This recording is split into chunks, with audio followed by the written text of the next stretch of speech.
It'll be interesting. I had to stop reviewing Fuel games last year when I was actually on the coaching team, but now that I am like creative side of things, get to actually do some reviews on my own boys. So to summarize the meta so far, we've seen a lot of Lucio Annas.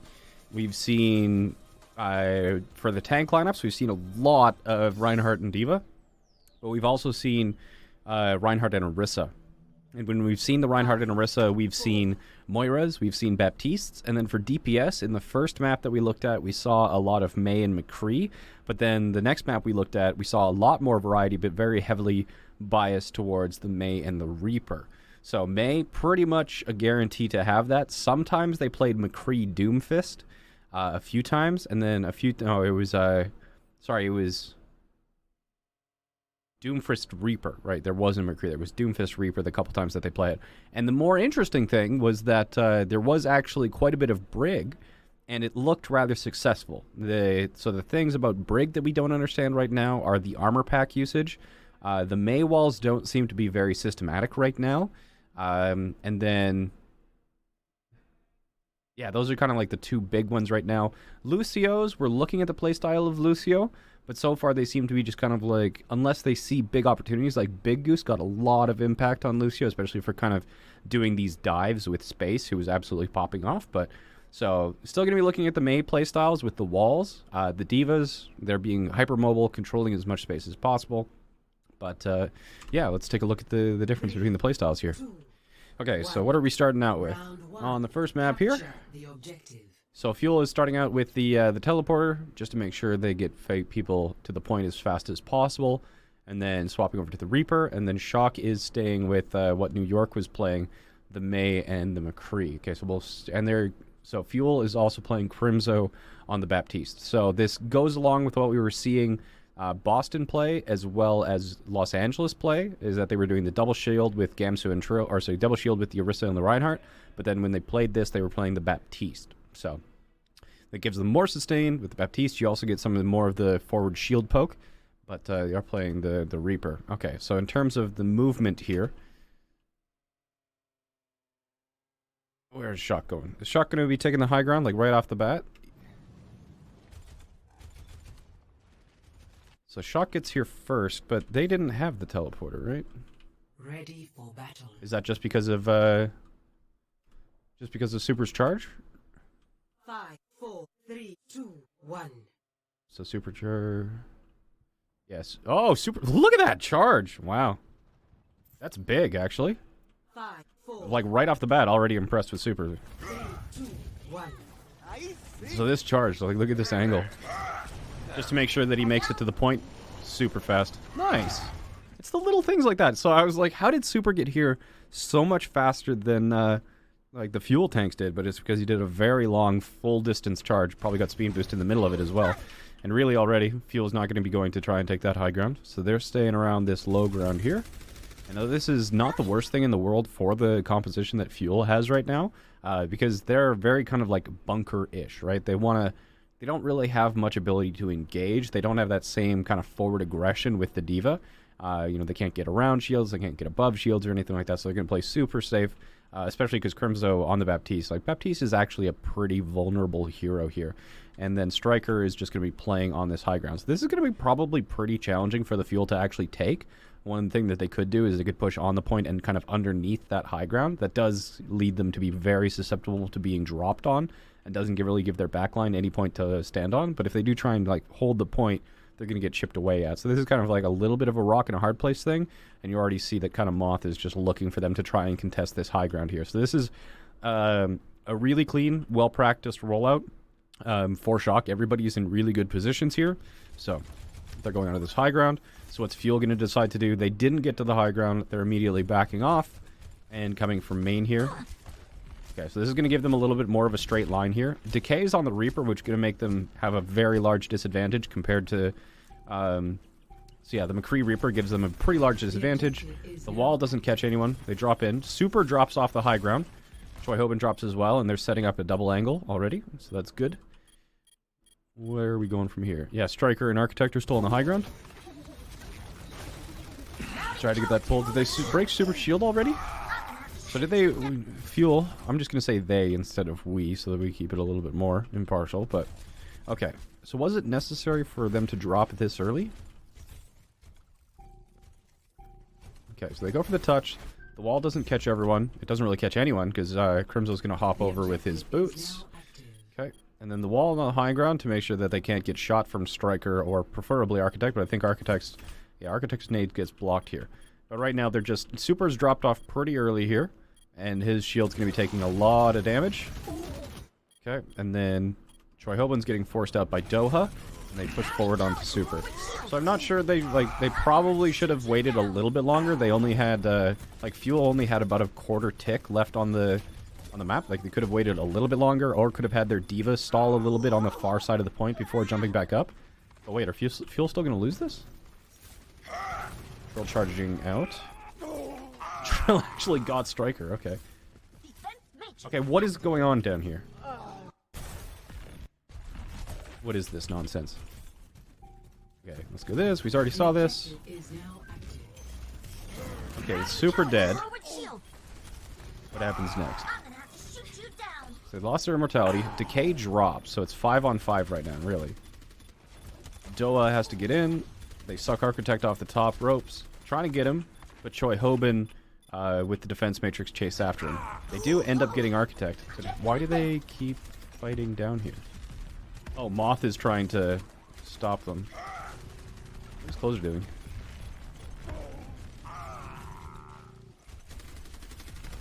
Defense matrix activated.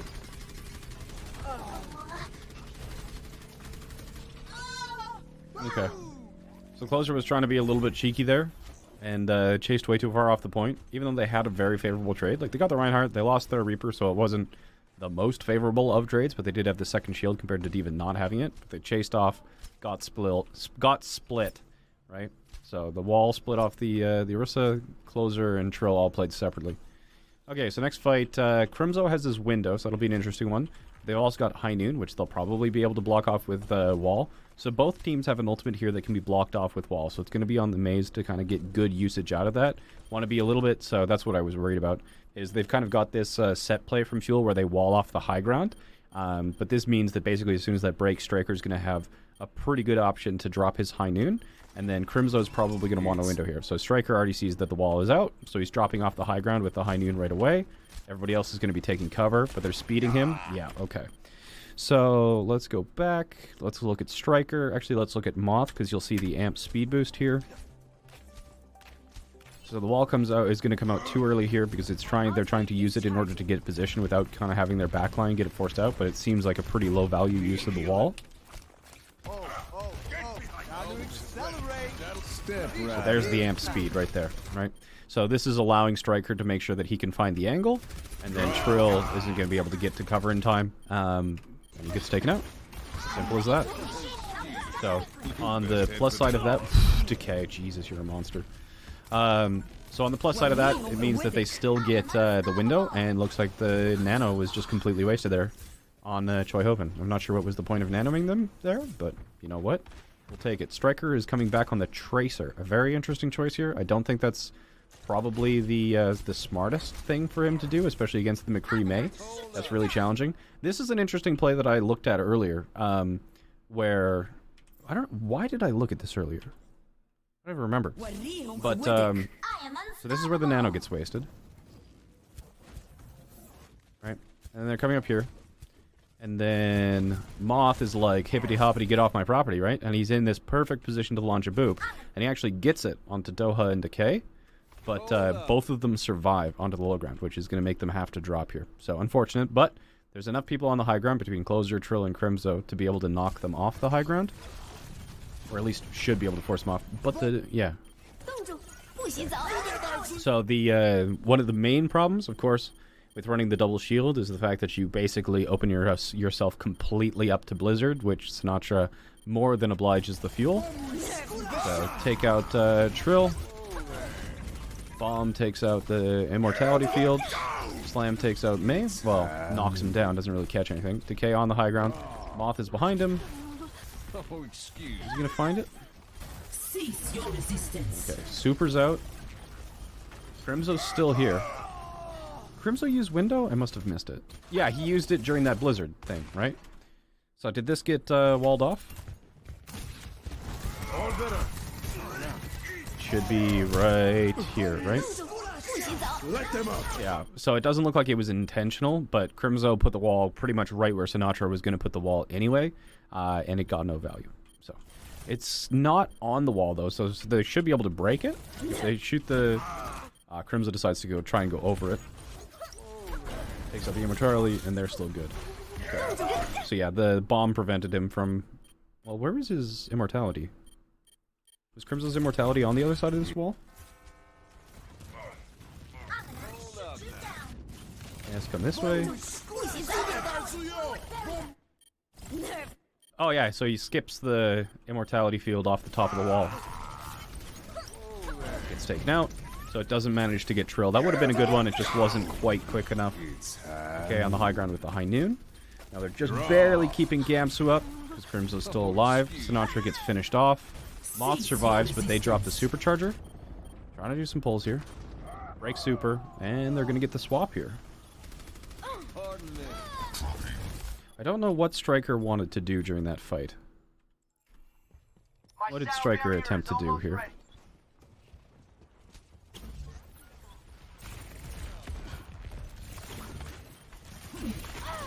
Oh, let's break it!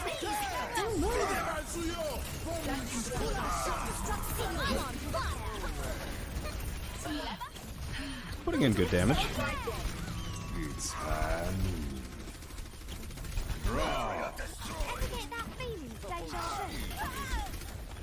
Cease your resistance. My ultimate is almost ready. Okay. So just doing damage. I'm not trying to go for anything specific, just kind of like on that side flank. I'm surprised Decay didn't try and put more bullets into him, but it is what it is. Okay, next fight. Trill has his hammer. On the other side, Striker has Pulse Bomb. Architect has the Nano coming up pretty soon. Okay, so how is Shock with playing the Diva going to try and take this back from the Fuel? They could play the low ground, but they're going to run out of resources way faster than the Fuel does, playing that same strat.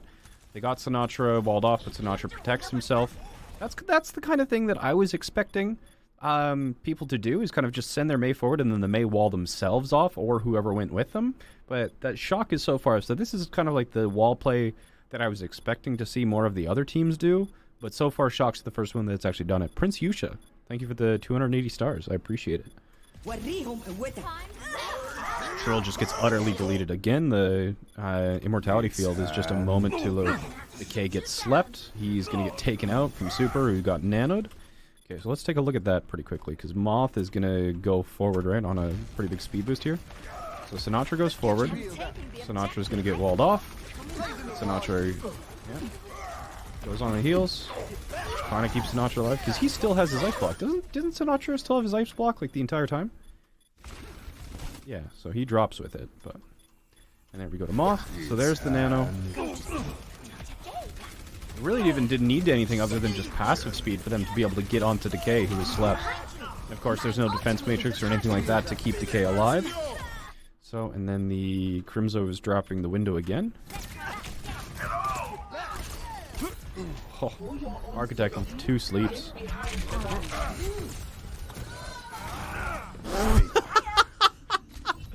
Sinatra's come back on the Doomfist and just makes his presence known. And Closer's trying to escape. Okay, so let's see where that went so wrong for Fuel. Okay, so this part's fine. They deal with Sinatra, right? So they deal with him, but Pulse Bomb goes onto Trill. He gets taken out, and the immortality field just misses. Decay gets slept. Because where Gamsu's on the far side. What is Gamsu doing during this?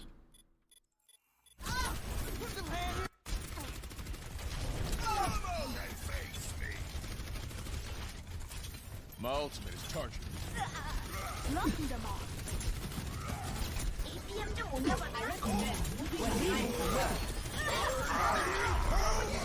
Step rider. So he's more or less just trying to retreat away from the Nano of Reinhardt. Light them up.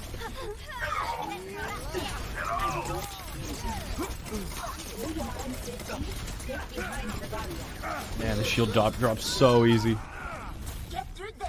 Snatcher takes them both out. Okay. Yeah, the Orisa shield just melts. So 50%. Okay. On the comeback, though, pretty good with ultimates. Crimso's going to be swapping over to the Moira instead of the Baptiste. Closers pretty much got beat. Trill with Hammer. Doha with Blizzard. Strikers pretty much got to the Pulse Bomb. Then they've also got Hammer and Beat coming up pretty quick here. In terms of initiators, I don't really know. I don't think there's too much they can actually do to hard initiate. They need to touch the point, which I assume they're going to do. Yeah, okay. Touch the point. You got Beat coming up, but not quite yet. They could play pretty slow here. Choi Hoban's already on the point, and they don't have a McCree or anything, so it's going to be super hard to push him out. Right. So they're just going to sit here and kind of... Oh, they got a nice pull to bring them off the high ground. Now they actually have a target that they can engage onto. And this opens a Doha up way to actually land a Blizzard. Defense Matrix is down, so he could drop it pretty much whenever he wants. Trill lands the Shatter on Architect. That's good. Finishes him off. Oh, so Moth drops the barrier. Now Closer gets killed mid, like right before he was going to beat, probably. So that gives a huge advantage to the Shock here. And Striker also finishes off Crimzo. So the Shock just assassinate. Oh god, and Doha gets his Blizzard eaten. So yeah, this Shock just come in with his backline assassination onto 3 of the backline fuel members.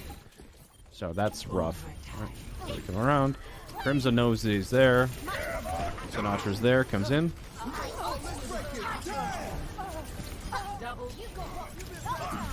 Boom. Okay. That little banner, that's cool. I've never seen that before. So Fuel started out with the Reaper, right? Oh, they went to the yeah, they went to the McCree though.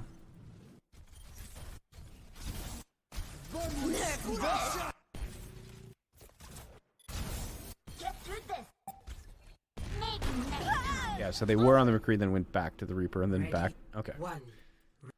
Okie dokie. So Striker getting a lot of value on the Tracer there. Like, large amounts of damage. It could be back to the kind of Tracer that was played during the heavy tank meta in, like, Season 1.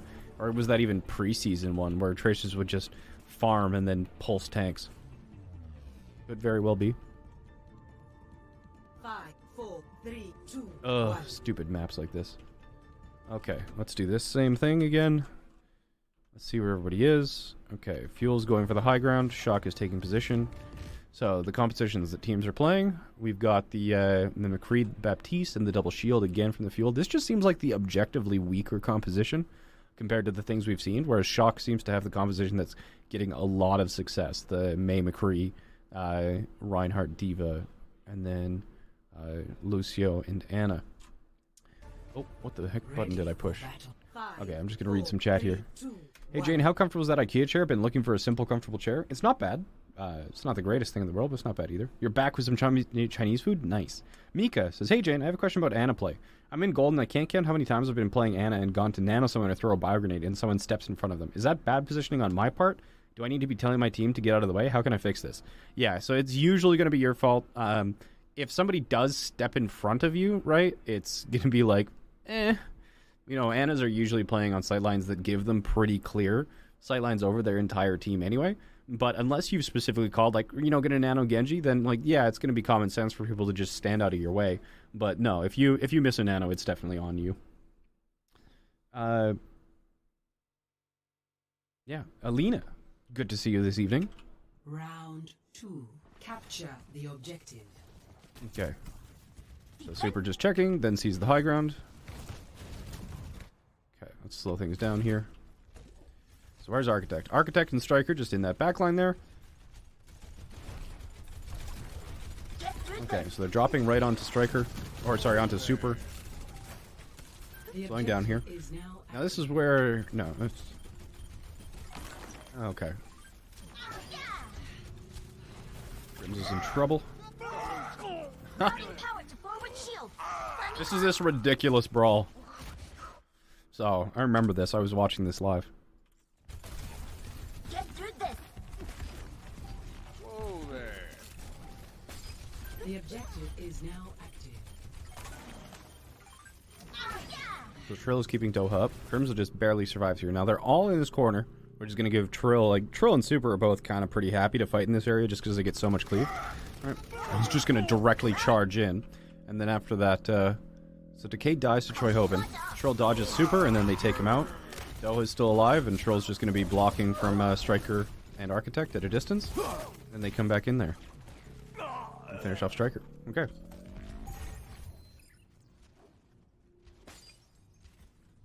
It is surprising me how many charges we're seeing from Reinhardt's. Okay. Coming in a second time here. How are they going to play this? Just trading fire strikes for now. Gamsu just chipped him down. Had to put his own shield down. Now, Gamsu gets walled off. Trill takes out Sinatra like right away. How did that happen?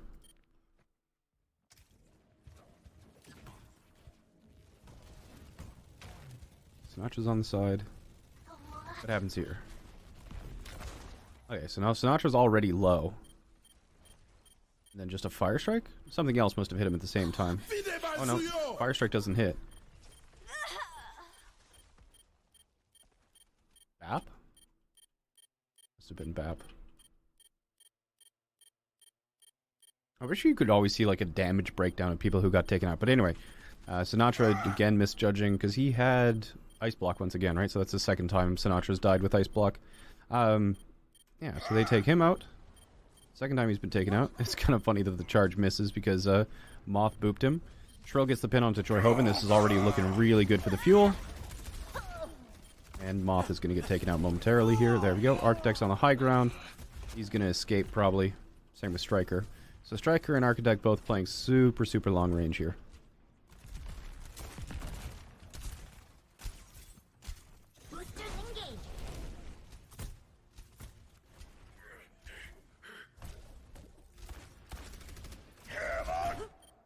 Okay, so Trill tries to do a little slam, gets Sinatra. Both McCree's going for the high noon. Strikers gets blocked off, so he cancels and goes for the right click to try and break it immediately. Trill gets knocked away from Sinatra. Can't get that initial pin. Sinatra finally pulls off the successful ice block. And then Fuel's just going to back off because Super's got... So that entire time, Decay just held high noon until Super walked right past. And he had the supercharger on him. Nice. Okay, so this is actually looking really good for the Fuel so far. Do they even know that he's there? Oh, they're trying to blizzard that. Really? Beat is successful. Gamsu's trying to escape, but he can't. So they pushed right back in there pretty quickly. Moth's got the speed ready to go. Crimson's good with the heals right now. Sinatra's still in the corner once again. Doha gets taken out. So there's actually, this is something that we saw Jaru do as well. But these kind of positions on Mei are really interesting. So not this one, like that was a fine one. But when he goes into this cubby, right, he was over here the first time as well. So that's a really good split from Sinatra. But then kind of these positions here, that same sort of thing happened on Nepal Sanctum, right? Yeah, and then he gets picked back up. So those positions got to be mighty hard to deal with. Kind of see some of those positions held by like Briggs and things like that, but it's just really hard to push into a Mei who's doing that. And you just kind of get this little freeze area where if you try and push, you're going to get froze, and they just get constant free right clicks. Okay, so Sinatra's on the high ground here with Architect. Fuel is going to be just pushing main here. Well, no, they're doing kind of a split onto Super as well. So a lot of these double angles are being really successful, both with the Reinhardt and the Orisa, as well as the Reinhardt and the Diva. I think that Fuel's the first team that I've seen doing the split on with the Reinhardt and the Orisa. Like, we didn't see that from Boston, and we didn't see that from Los Angeles, not to the same extent. Whereas, like, especially Los Angeles was doing it when they were playing the Reinhardt and the Diva, but not when they were playing the Reinhardt and the Orisa. Okay, now Troy Hoban's going to go in pretty deep here. Grims's going to die. Okay, so what made Shock think that they could dive that backline? Now, Choi went in pretty hard here. At the same time that Sinatra... Okay, so Sinatra walls himself up onto the high ground, right? Yeah. So, yeah, the Baptiste is super vulnerable here. So they see McCree, they see Crimzo, so there's the wall that's coming out.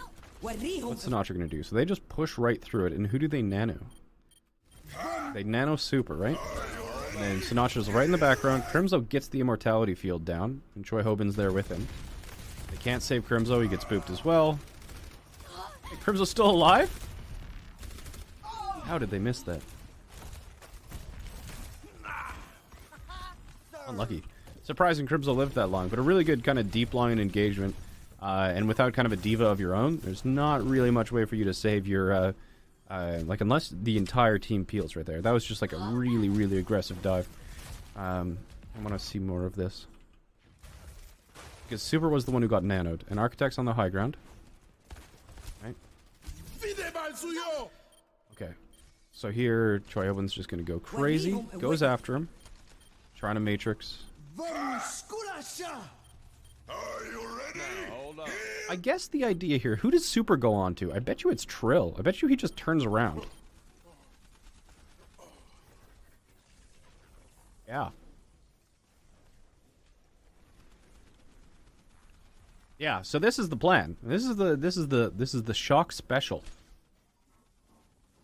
They, like the Sinatra, Lucio, and Diva dive the Baptiste. They hard engage on him, and then they nano the Reinhardt because the Super is just going to win this fight against Trill, and he gets as a bonus Doha as well. But even if they don't kill Baptiste there, even if they trade, the rest of the shock has cleaned up the front line and can go and rejoin with the rest of the divers. So shock with really, really solid plays so far. Really, really solid players. Yeah, good stuff. That was a good play.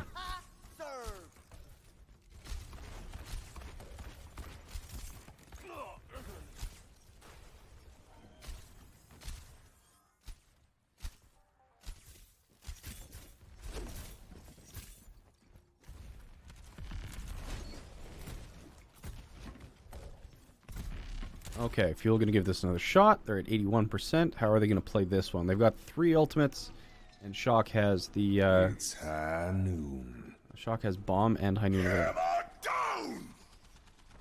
So Trill trying to go for the flank. Doesn't find anything. It's going to be hammering in. High noon. Okay, zooming in. Where is this High Noon? Striker on the far side. That wall going up to stop the High Noon. Moth is like 1 HP. He's going to die to Blizzard, right? Goodbye, Moth.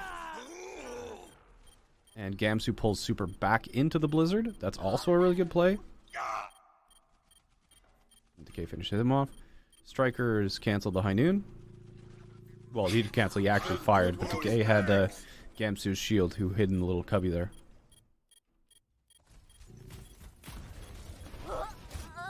Okay. Was there a specific play called here? The call was the High Noon and the slam from the side, right? It's high noon. It's high noon. Gamsu's like, nope, nope, nope, nope, nope. And then he just blizzard them in the corner. So, that's an interesting combination of ults, like to use the High Noon, the Hammer, and the Blizzard like that. So I'm not sure which one of those would be called. Like, would you call that entire thing like, guys, let's do the High Noon, Flank, Hammer, Blizzard play? Does that actually happen? Who knows? Maybe, but I doubt it. Ult combinations that complicated. It's not really that complicated, but there's too many things that evolve, too many variables that you have to take in consideration. So, like, I can believe the High Noon and Flank Hammer thing for sure, but the Blizzard was probably Doha's improvisation, would be my guess. I don't know. Either way, good decisive action with the ultimates. Now Shock is going to get another fight. Sinatra has the Blizzard, Choi Hobin has the Bomb, and Fuel. The Fuel has to have some way to deal with this Blizzard because they don't have a diva. So that's going to be the interesting one to see how they do it. Gamsu's got the Supercharger.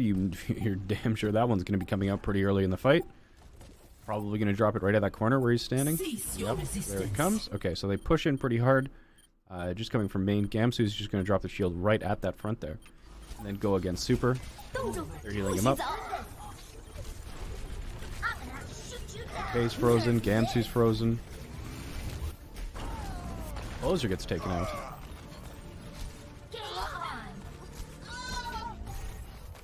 Where was... Okay, so that was unfortunate. I feel like we should have known that there was a Blizzard coming in adjusted in some way. Decay just barely can't get out of it. That was a really well-placed Blizzard, too. Closer died. How?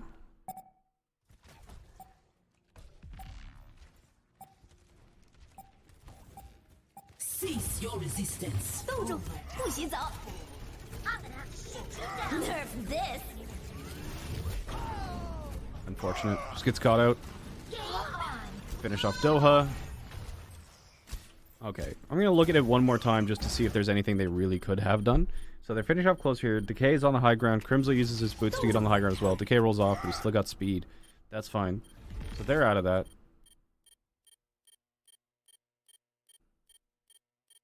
Yeah, that's a tough one to play around. Nerf this.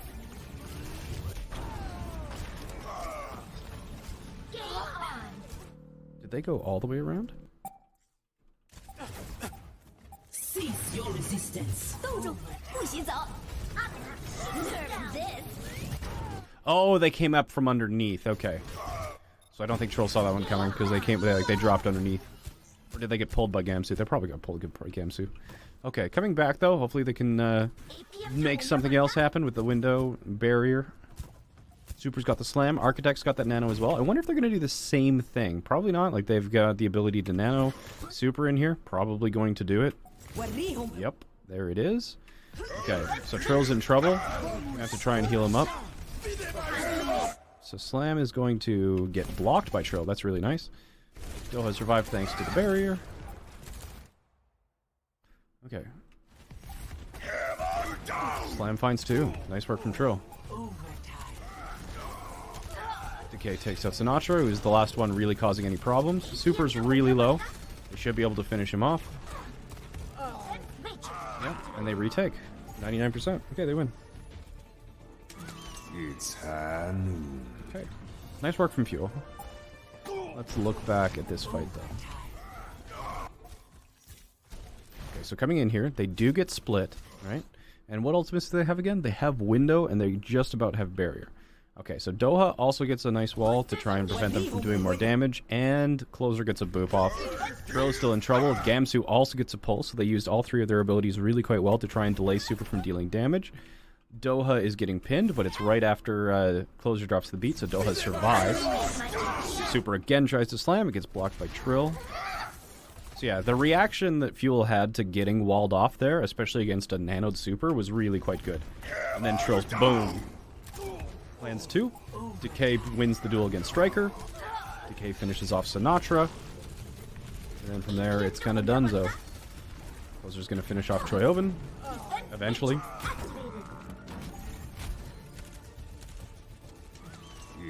Eventually. Eventually. There we go. Okay, we got him. Damn, mini divas. So hard to hit. So yeah, that was well played from Fuel. I don't like the reaction that they had to the Blizzard, but I'm not really sure what else they could have done. I just feel like there should be something there. Ready for battle. It's wall noon. In what way, Andor? They've been playing pretty well. This is only the first map, though.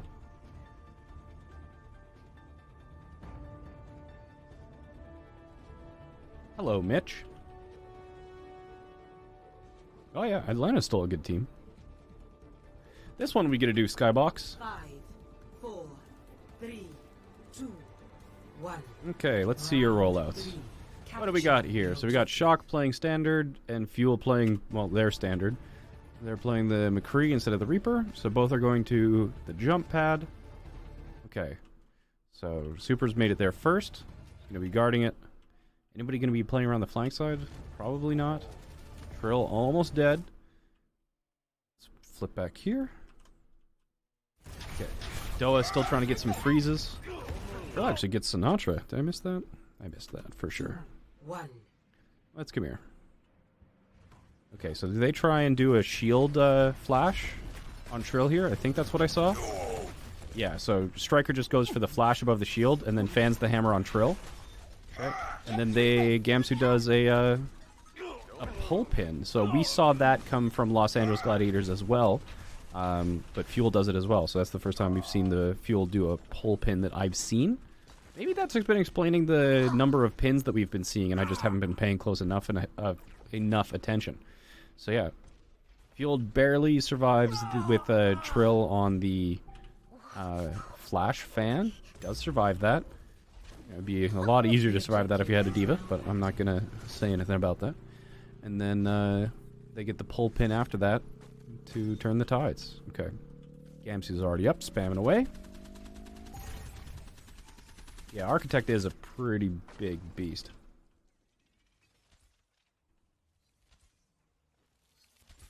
Okay.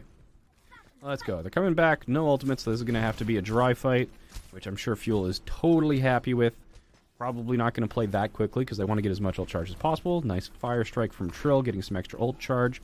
Shock's just going to be getting on the payload, or the point here, just to force somebody from Shock to drop. Gamsu is immediately going to oblige and dropping down to meet them. Okay, so Shock is going to have to be the ones that are playing quick here.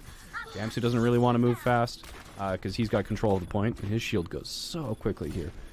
So Noster's on the side, chipping in some damage here. Gamsu trying to protect as much as possible. He gets antied, tries to back up here. He's low. Can they heal him? I don't think they can. Okay, so what could they have done differently there? Pinball. Well, you would be correct. So, Vince says, I've always understood Ryan's charge as something you don't do often. I'm under the mentality of you do charge, you will usually die or throw.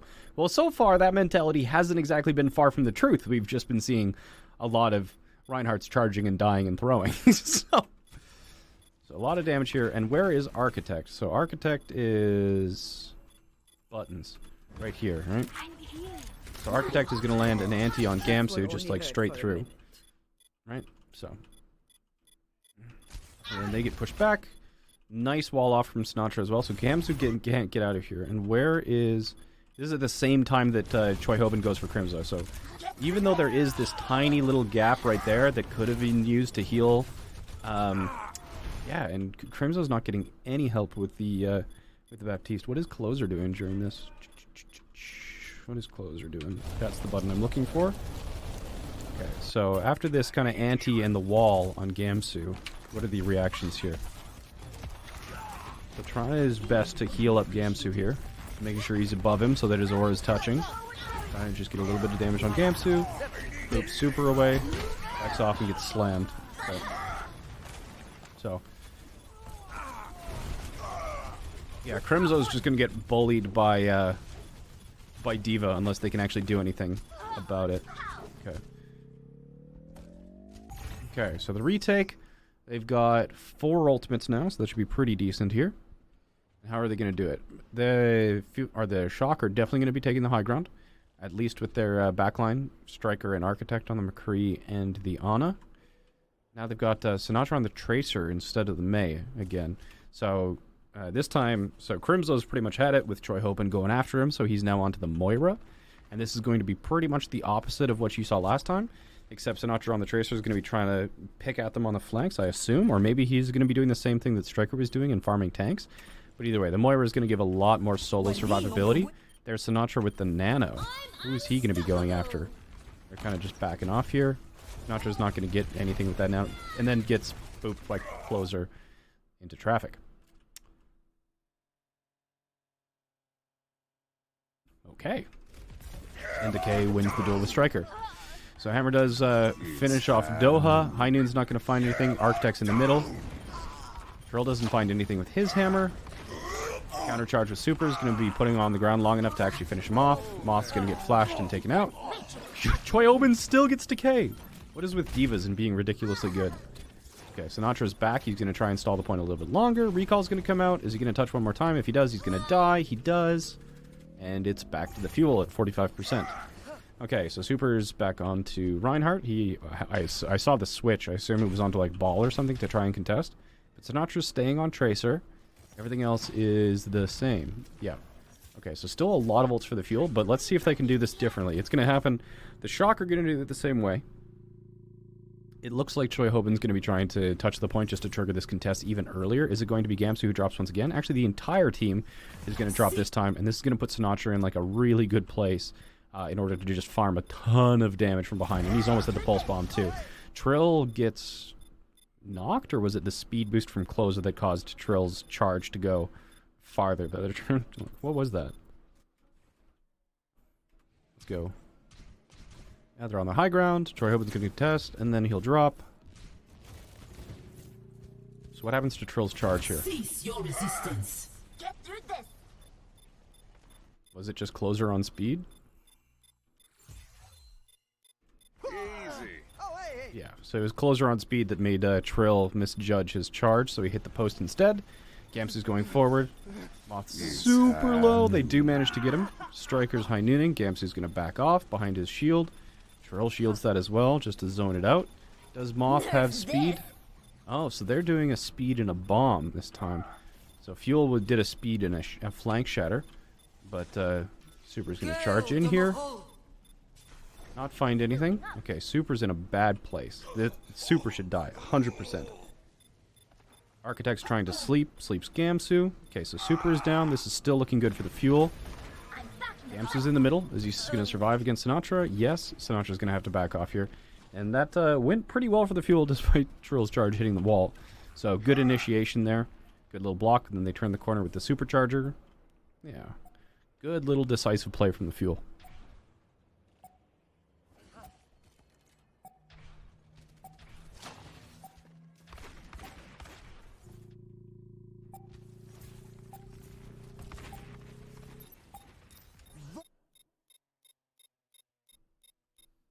Okay, what's going on here? Let's look back.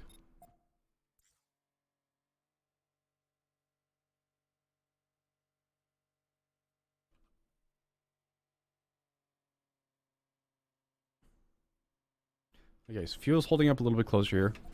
Sinatra, what does Sinatra want to do with his pulse bomb? Probably going to be wanting to go onto the tanks. That's what they've been doing previously. A little bit more effort up. Okay. They're going to be falling back here. Decay is not on the high ground, but it looks like they're going there. Not really going to get there too fast, but fast enough. Sinatra's still on this far side. Striker going to be close to... Striker still with Architect here? Okay, Striker's still with Architect. Yeah, there's on this high ground, so...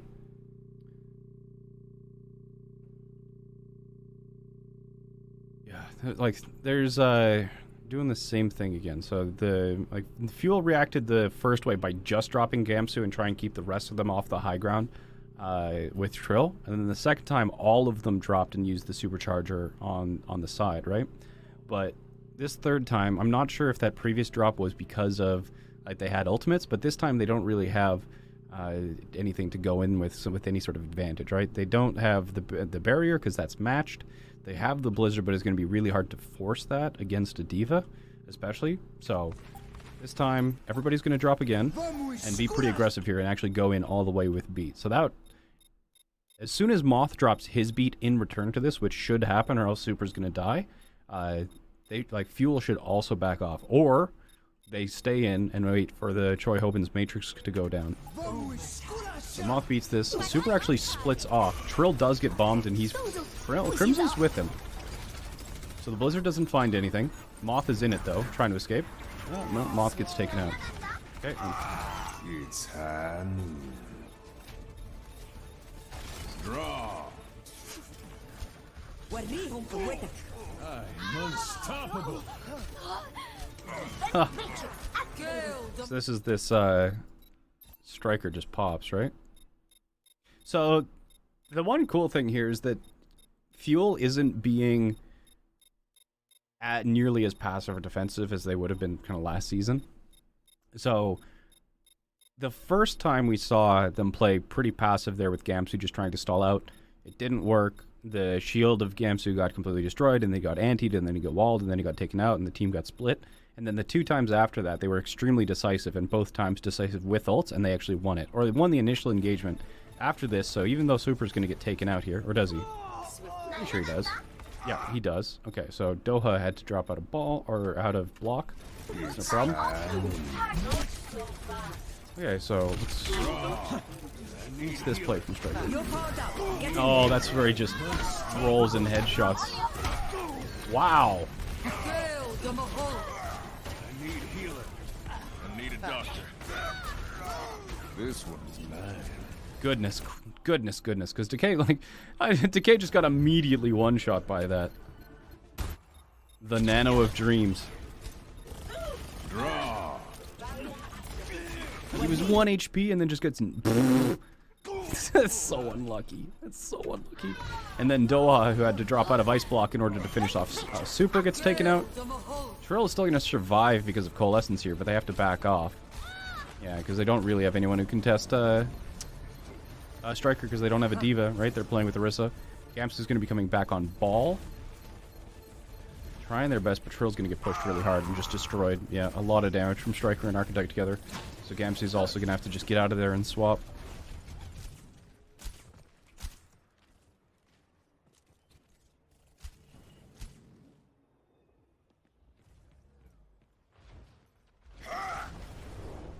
Okay. So Doha's on the Sombra now. So is this because... Why would they be going onto the Sombra here? And where is Doha? So Doha is just scouting behind them.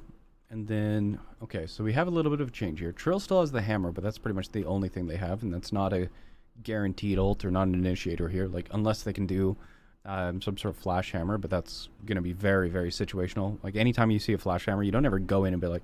Hey, you know, we're going to flash hammer this time. It's probably going to be called the mid-fight, and it's going to be like, going to be flashing shield in like 3, 2, 1, now, boom, sort of thing. It's not the kind of thing that's planned at the very start of a fight.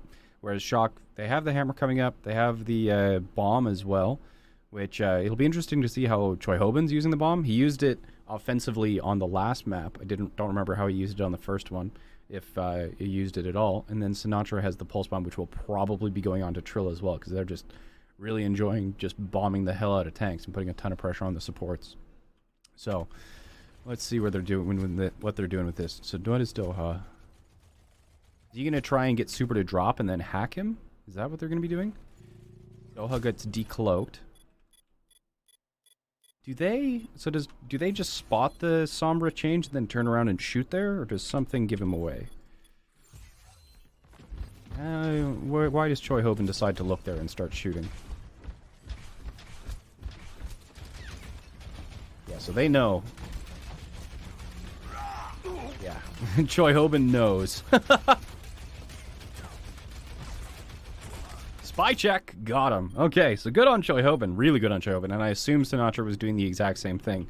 So they saw the Sombra swap, and Doha gets decloaked. So that's unfortunate. So Choi Hoban was looking for here if he was just moving around, but looking for here. Like, that's a really good spot. Because the idea being here that if Super drops off the high ground, that Doha can get the hack and punish them, I assume. That's what the plan is there from the Shock. So they get the decloak. And then Sinatra drops to force the recall out. And then is he going to go hunting? He is. So Sinatra's going to go after Doha. He gets decloaked again. Back. And gets finished off by Sinatra. So that is rough days. That is rough days. So off of a spy check, Shock punishes Doha. Oh! Trill stuns the bomb with the hammer. And then it doesn't matter. Because he gets flashed. Rough, honestly. So that last fight, like, so Shock's plays were smarter more of the time, but Fuel did really well with kind of just their raw decisiveness. Like, their just raw aggression, coordination to go in together, pick a target, or react to targets was actually really quite good. But Shock's plays were smarter, and their players did really, really good things. So Sinatra did like fantastic work there. Choi Hoban, great throughout the entire thing. So Shock so far is by far the best team that we've looked at, by far. But Fuel played pretty well. I'd say that they probably played better than the Gladiators did against the Titans. And the Titans felt like they didn't try as hard as the Fuel, but were still a little bit better, if that makes sense. That move in the Striker, he notices Decay shooting him and starts moving towards the point, then immediately dodges the other way to dodge Decay's shot, then follows up with a headshot. Some of that's like the movement stuff and dueling mechanics are just so second nature to pros. So second nature. Jayne, I'm captain of a plat team. We are all plat. I'm trying to coach them. Do you have any advice for me? You are my idol on coaching. Love you, Jayne. How you doing, Alan? Like, the first thing to do, the main thing that I would do if you're coaching a plat team is just stick to one composition, a composition that really like lives and dies on teamwork, and most importantly is really fun to play. You don't want anybody kind of like playing off on their own, because then you're going to get the situation where somebody's like, no, like I can't carry you, or like the person's off on their own and feeds, and everyone's like, what are you doing? Just pick some sort of composition that's like an all-in composition, like 6-man rush or something like that, and then just work on teamwork, communication, coordination, and fun. And that's how you start. Okay.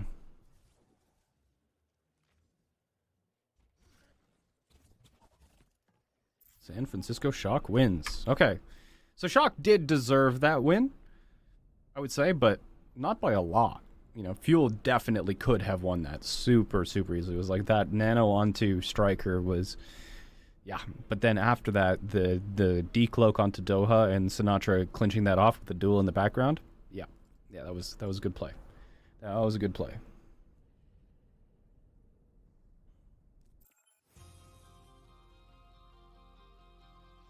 Ready for battle. Okay, next one. Attackers incoming in 30 seconds. Zoom. Okay, maybe not. What are we gonna do here? 5, Okay. 4, 3, 2, 1. Attackers On the defense, the same thing. Crimzo back on the Baptiste. So far hasn't been having a lot of success just because Troy Hoban has been all over him, and a lot of plays from the Shock have been about isolating the Baptiste, and then Shock is playing standard. I'm just going to call Shock's composition standard because I keep seeing it a lot. Okay, so how are we going to play this intro? It's going to be a lot to do on the walls. Let's just sit here. Okay. Trill gets slept immediately, then they wall Trill off, and they charge him and he's dead.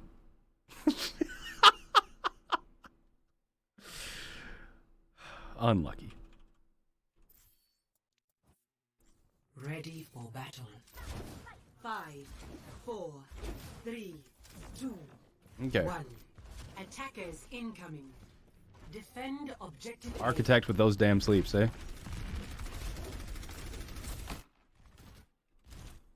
So he gets slept. How's the rest of the team reacting?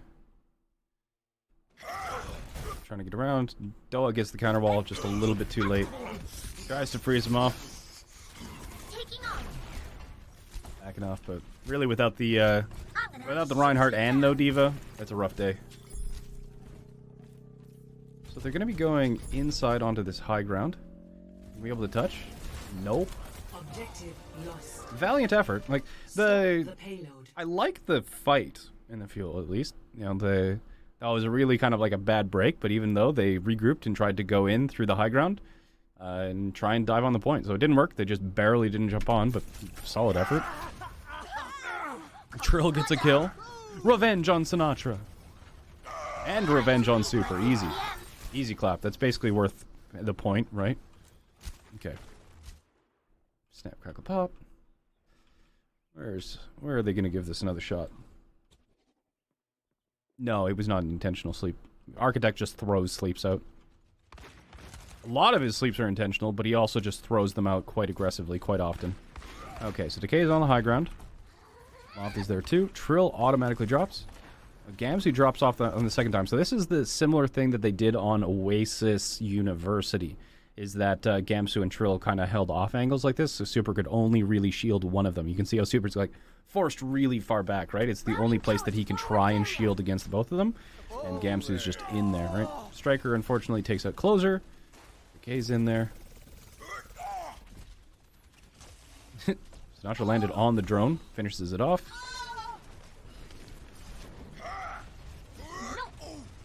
What happened over here? I feel like this went worse than it should have. Okay. So Trill was a little bit aggressive to drop. And Gamsu's going down here as well. So Gamsu and Doha drop. And who are they going for? They get the wall and a Super. That's really good. And what's going on over here? So the Closer is here and he gets flashed, right? Boom. Flash and taken out. Okay. Not sure what was going on there. And then, so that's... Is Decay gonna flash back? Where does Decay use flash?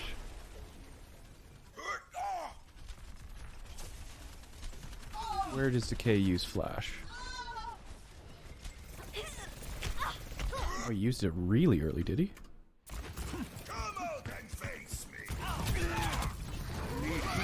Okay, where did he use it? Oh, he used it super early on Sinatra. Okay.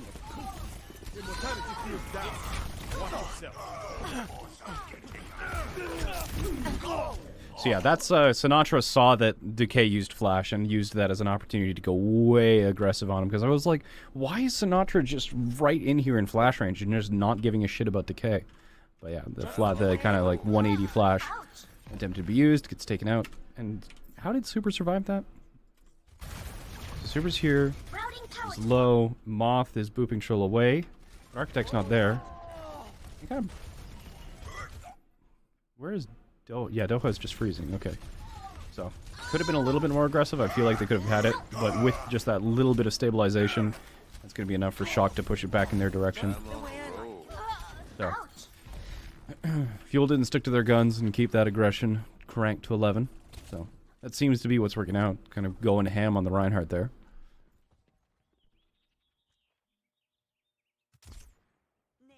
See? It's stuff like that. Like, Architect just yeets sleeps. Okay, Fire strikes out, so they're moving out. Gone to the high ground. Doha and Decay are there. Cherubin's off. Okay, Fuel's got this high ground, where they can do things like High Noon there. Cherubin's going up. Well, that's not good for Choi Hoban. Yeah!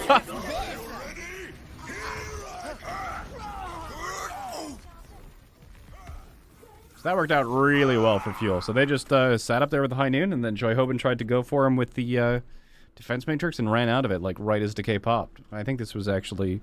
I remember this from the broadcast, too, right? So they just poked Choi Hoban off, and then Shock is pretty much all in the open. Here comes the High Noon. Some of them are going to try behind the payload. Choi Hoban decides to go for it to eat the Matrix, but gets pulled away from Gamsu. You know, Choi Hoban, even if he... So if the pull hadn't happened, even if he had been able to kind of, like, boop Decay back and land on the high ground, the mech would have tanked all of the shots. And then, whoop, nice little shot on the frozen Lucy there. Gonna be chasing Sinatra down. Is he gonna get him? Or he's gonna die to him. Never mind. Yeah. It doesn't really matter. He's gonna be able to come back. Sinatra might try and look for something else, but Dallas are gonna be taking the high ground again. Trill has the hammer. Gamsu has the supercharger. Except I expect that supercharger to be used pretty liberally here. Sinatra with the bomb, Striker with the High Noon this time, Moth with the barrier. So I don't see Shock being as aggressive here. Super's just going underneath. Is this... What is this? Time's up. Get through this.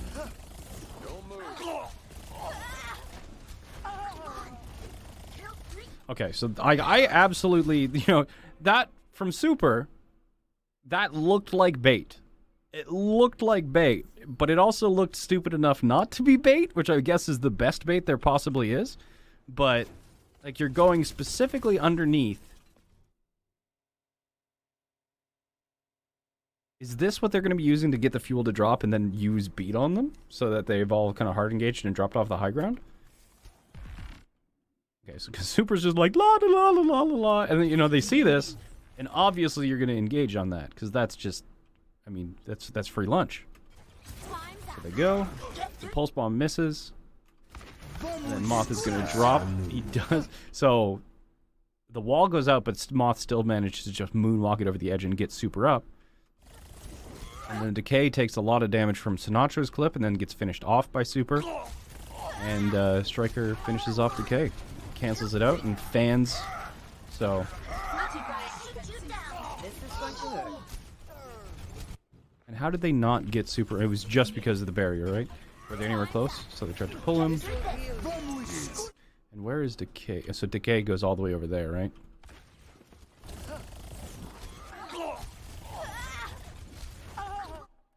Did they go for a specific dive target after the beat?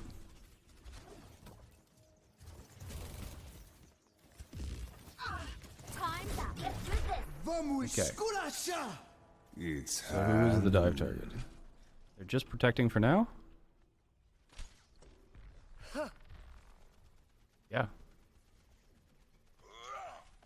So this is also the kind of a similar thing that we saw in Oasis that Shock, because there was another time that Shock didn't necessarily use super as bait, but they gave him a nano, and then they went onto the back line with the Baptiste. So they are kind of doing these neat little, not like, I'm not sure you would call the thing that they did on Oasis a bait play or anything like that, but they are doing these nice plays where the Reinhardt kind of just like soaks a lot of aggression like a tank would, and then after that, the back line, like whether it's a Tracer, a Mei, or anything like that, or sometimes the loose healers with them along with Troy Hoban goes and dives a backline target that they can't really protect because, again, Fuel's not playing the Diva.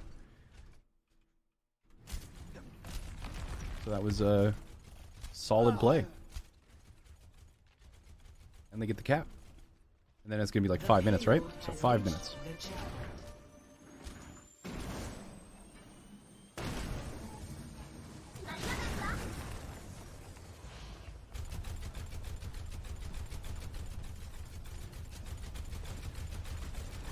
Okay. Supercharger is probably going to be a pretty high candidate to use here because then you can get a shield break. Would you be using the Coalescence here? Maybe, I guess. Sinatra is going to be dropping onto the Sinatra is going to be dropping onto the Symmetra of all things. So the Symmetra, if you are going to be using it, definitely really good against the double barriers because, you know, Symmetra ramping up when you're shooting barriers also regains ammo when you're shooting barriers. So pretty crazy there. And the turrets are just going to be in the back line, just to force them to look behind. Okay, so the Supercharger and the Coalescence are used at the same time. Sinatra gets walled off, Sinatra's just going to get utterly destroyed. That's a little bit of an aggressive play there. The Supercharger's just slowly dying to a turret. Amusing. So they use 2 ultimates to get 1 kill and get a little bit of timeline. So for going that early and that decisive, like, yes, they got a win, but then I don't feel like that was very efficient kind of win. They used 2 ultimates, both which you could kind of consider tempo ultimates to win that, and they still only won it because the Maywall caught the Symmetra. There's the barrier being very aggressive here. Okay, gets Sinatra. And then they're going to be pushing forward here. Okay.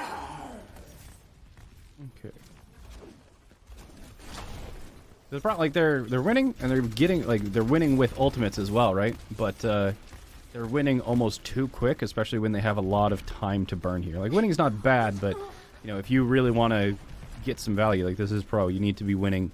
Like, you're not trying to win fights. Like, really, what the resource that you're fighting over here on payload maps or hybrid maps is time, right? So it's kind of how much time can you win per fight. So if you can win a longer fight on defense, it's better than winning it very quickly. Like, it's better to kind of win 2 fights slowly than win 3 fights quickly, especially if you have to use 1 or 2 ults to win every single fight. No, the Bongo Coalescence didn't enable them to build more ults because they only got 1 kill. So they used 2 ultimates and only got like 200 HP of damage, and a lot of that damage actually came from the Coalescence itself being supercharged. So that damage that did go out didn't actually build any ult charge at all. I am unstoppable.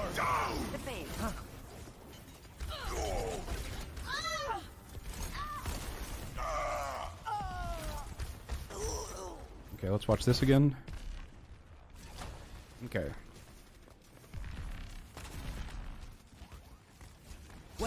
Okay, so there's the nano boost. Just destroyed. He still had his cooldowns too. Unlucky. So Sinatra gets day. That's a lot of damage. Hammer comes out from Trill. Doesn't find anything. Super's still there. Striker's going to take out Gamsu. Well, where was Crimzo for this? Gamsu took a lot of damage, but I'm wondering what Crimzo was doing. Crimzo. Help me. Don't worry, my guy. I am your shield.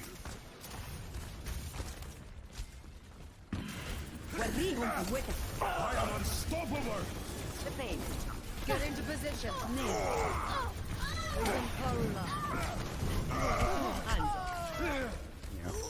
Probably shouldn't even waste your time trying to right click a nano boosted Doomfist, especially with these full health. Okay. Next and potentially last fight with 3 minutes on the clock. Shock's got a lot of ultimates too, coming on 4 with both DPS ultimates coming up. She already used Hammer. Doha's got this. They just want to touch it. Again, like, there's no real rush here because they're coming up on ultimates. And Closer's actually going over to the Brigitte here. So they do have the May ult, which is really good. But they want Shryoban to be able to drop his Matrix, so they can do that first. It's going to be hard to initiate. Otherwise, Sinatra looking for a punch-in. Not going to find anything. Decay backing off. I'm just doing a lot of damage to Super Shield. They've got more resources. Decay drops again. Doha drops as well. How does Decay die there? Does he not have Wraith? The payload is approaching its destination. Or did he do it when he was fighting this Reaper? Ah, so he was focused on the duel with Striker with his health, and then just got shot by Architect, I guess. Super hit him as well. So Super and Architect hit him at the same time he was dealing with Striker and dropped. And then Doha, what happened to Doha? So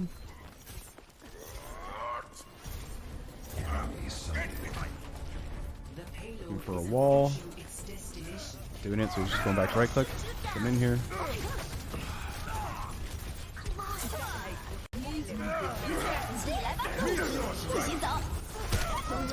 Unlucky. Why was that ice block used? He didn't really need it, right? The payload is approaching its destination. I'm gonna have to shoot you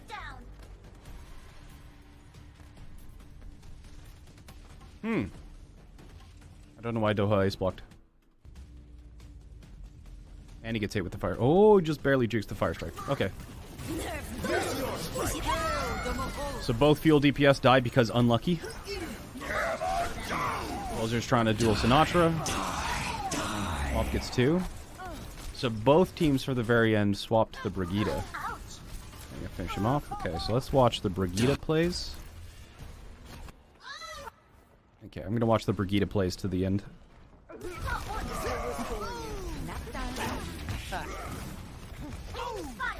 Go back and swap. Okay, how are they playing Brigitte? Are they gonna be pre-armoring people like crazy as well? Oh wow, already took a lot of damage. Doha wasted the cooldown, not unlucky. When I say unlucky, I don't mean literally unlucky. It's unlucky is just a word you say to not get tilted. It's kind of a meme. So pros and high-level competitive players usually just say unlucky if it was something like clearly their fault, but they just don't want to talk about it. So unlucky does not actually mean unlucky in pro Overwatch.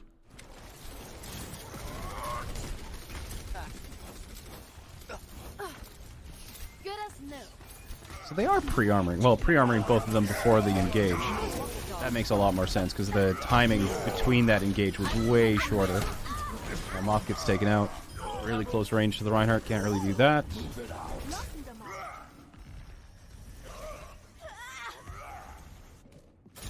Okay. Back to the drawing board. Zoom, zoom, zoom. I wish that I could go on 2 times speed to get back to the fight. Okay, they're back to the fight. The payload is approaching its destination. I'll take care of these. Well, that's much better armor pack usage from Moth.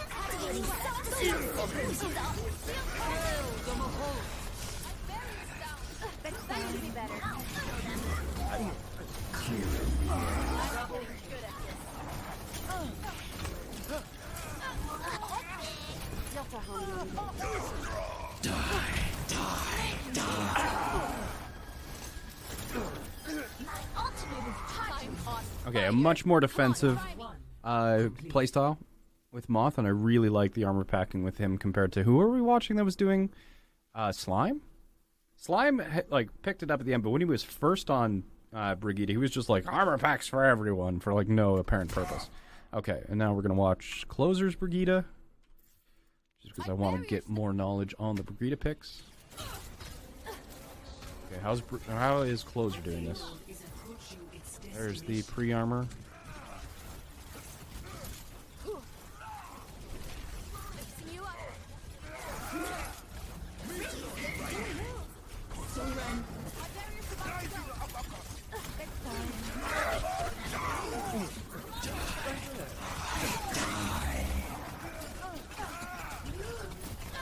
I mean, there really was not much that he could do there.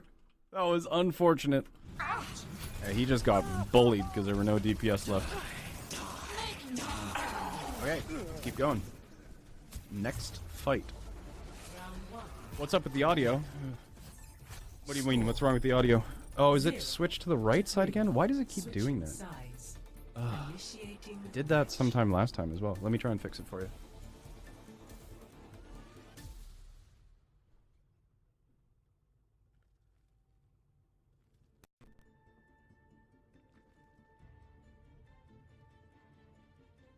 Okay, did that fix it? Ready for battle. For some reason, my mixer has been doing weird things. Attackers incoming in 30 That should give it a little bit better balance for you.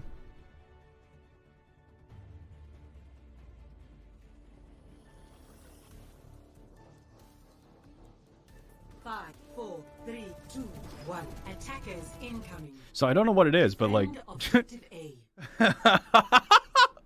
Sorry, guys. Yeah, I don't know what is up with that. I literally just have to unplug that cable and plug it back in. I had to debug for like, I don't know, 20 minutes last time to figure that out. But it's literally, I go down there, I unplug a cable, and I plug it back in. It's like, perfectly fine. It's like, why?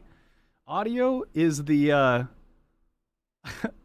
audio is the most annoying part of streaming. It's so frustrating to get audio set up properly. Oh man, I hate audio. The amount of audio issues that I've had in my streaming career is ridiculous. Okay, Fuel playing their standard, Shock playing their standard, no changes. Okay. Let's see these walls right off the bat. Yeah, my mixer is downstairs. Don't ask questions. Okay. Yeah, let me know if it does that again so I can fix it faster next time.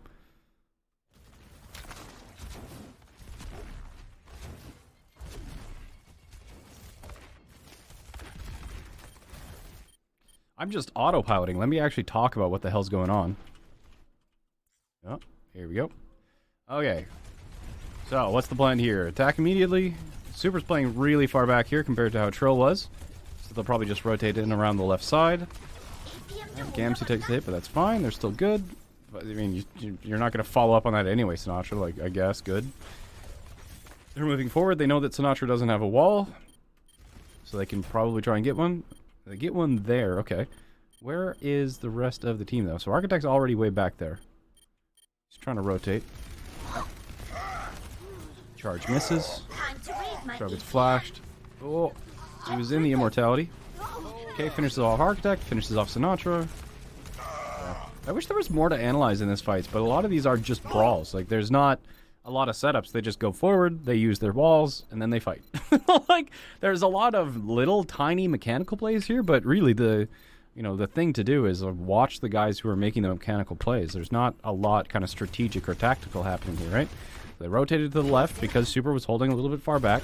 Sinatra used the wall so they can be pretty aggressive with their wall. It blocked off the high. Trill tries to charge in. Nice little headshot. Nice headshot there as well. That's enough. So like both teams lost really quickly.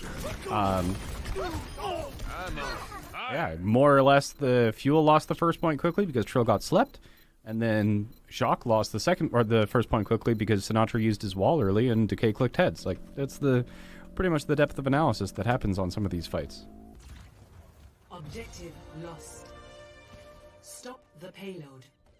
Yeah, it's like OBS just decided to have 0 audio yesterday when I tried to start my stream, and I was sitting there kind of like, okay, what do I fix? And it was literally like, okay, let's close OBS and reopen OBS, and haha, man, audio's working again. Ugh. All the time. All the time. Okay.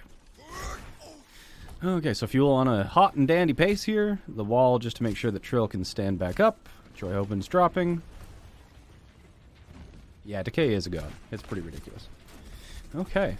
Doing this again. Like, Fuel's playing pretty well. Just looking for a kill. Okay, he's got speed too. Get Super off that. When are people gonna learn? Troy Hoban gets finished off. He just goes for the dive. Just clicking up. Freeze, the takeout. Get the cart. So how did Super get cut out by that? For your safety, please move behind the He just went for a fire strike!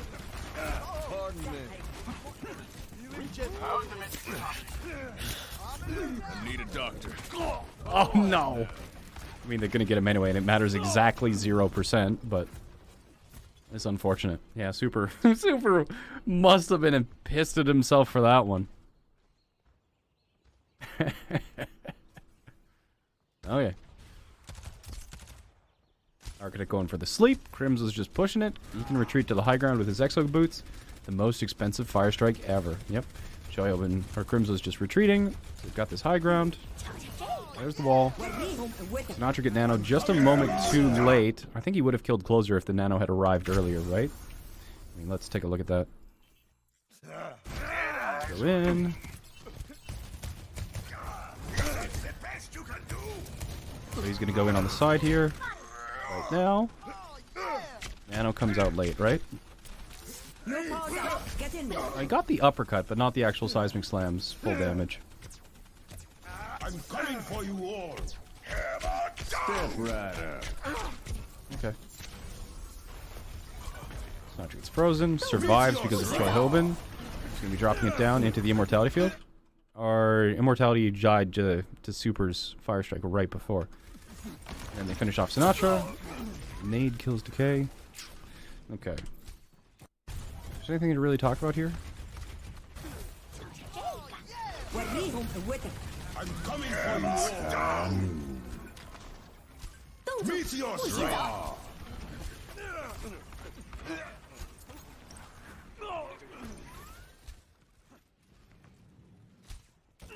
Oh, not really? Are they still here? Oh, okay, so they're still fighting. Oh, okay! That was not what I expected, because they lost 2, right? Well, that's going to be really early. Okay, so they're taking this high ground. Crimson's just pushing the cart. They lost 2, didn't they? And they just kind of soft reset here? Okay, so Sinatra goes in. Yes, doesn't find anything. Slam doesn't find anything. Meteor strike. Yes, Crimso. Oh, so really... Oh, so they've traded 2, but they've lost Sinatra. Okay, so Striker is still up. But they're still deciding to fight this. So they drop Super and then pull Architect in and take him out. Now, what are we doing here? So Moth drops Barrier. Sinatra's already back. Trill gets taken out. A lot of trading here, but these are like really brawly fights. Yeah, you're not going to win that, Gamsu. Crimson's going to have to just retreat here. Oh, okay, never mind. Decay killed Moth from like forever away. What can you say other than this is a really brawly fight? Individuals popping off here and there. I'm interested in who made the call in order to go a lot more aggressive there. On Architect there. Nice drop. Barrier. That should allow them to finish people off. Good kill. Joe's going to get pinned by Super. He's in the back line. Nobody to help him. Trying to get Architect. Super gets nanoed. There's not going to be much there. I don't think that was really worth it there. Super gets great wall there from Doha to separate Super, because that's going to finish him off. Yep. Got him, and that should pretty much guarantee this fight is taken, especially with Decay taking position there.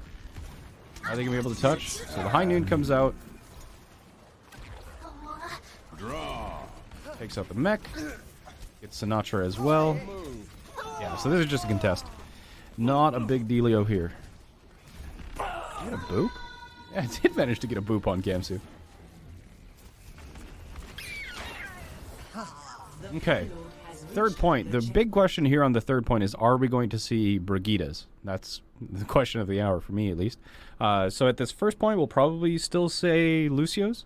But after that, it's very possible we'll see Brigidas for the second half. It seems to be kind of the character to go at the end of points where people aren't using it to get back from the fight quick, or you want to use it to kind of just fight on the point because they don't really have anywhere to speed away or retreat to, right?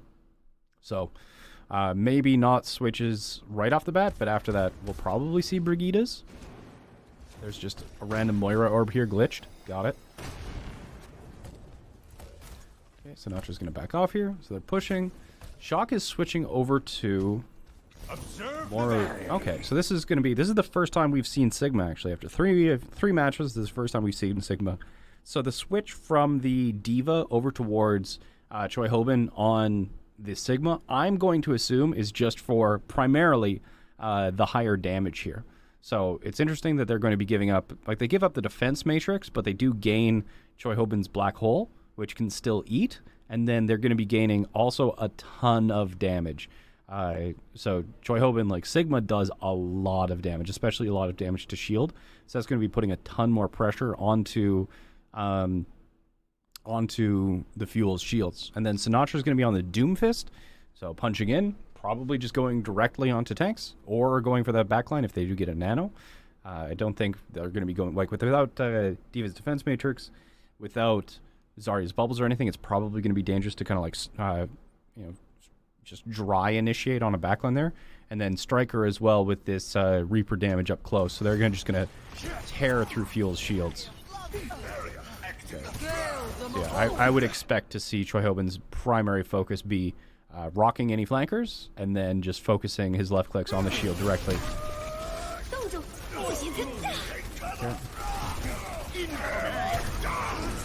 Rock coming out, doesn't find anything. Tried to get the timed charge on Doha, doesn't get it.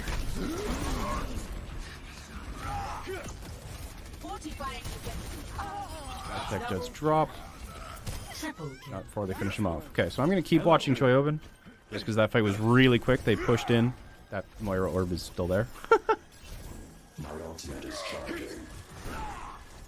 Let's up the tempo. Choi Hoban's going to get a ton of shields off that.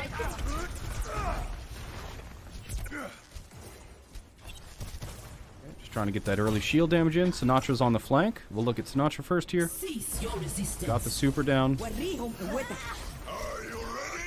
So Doha just immediately died just to the slam. What happened here?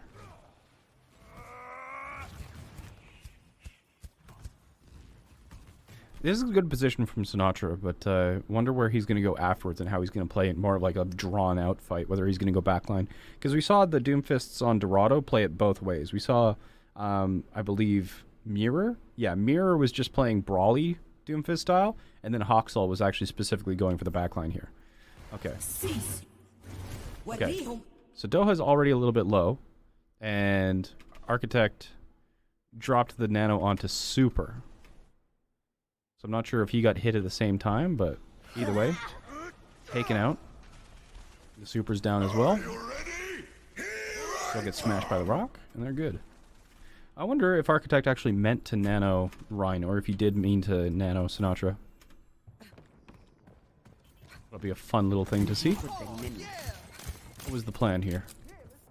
Oh no, it looks like it was probably meant for... Oh, okay, it absolutely was meant for Super. And then the nade in as well off that little flank. A really good little rotation from Architect there. Goes all the way around. You see Sinatra, but he gets the angle on Super to not only land the nano, but also the nade. And they're going to have one more shot at this. Well, a lot more shots at this, actually. But starting with the next one, certainly.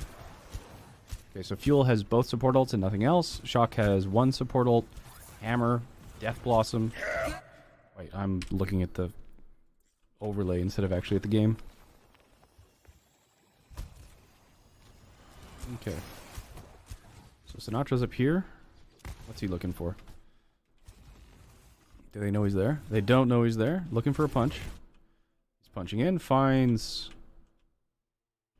That looks like Decay. Oh no, he gets pulled.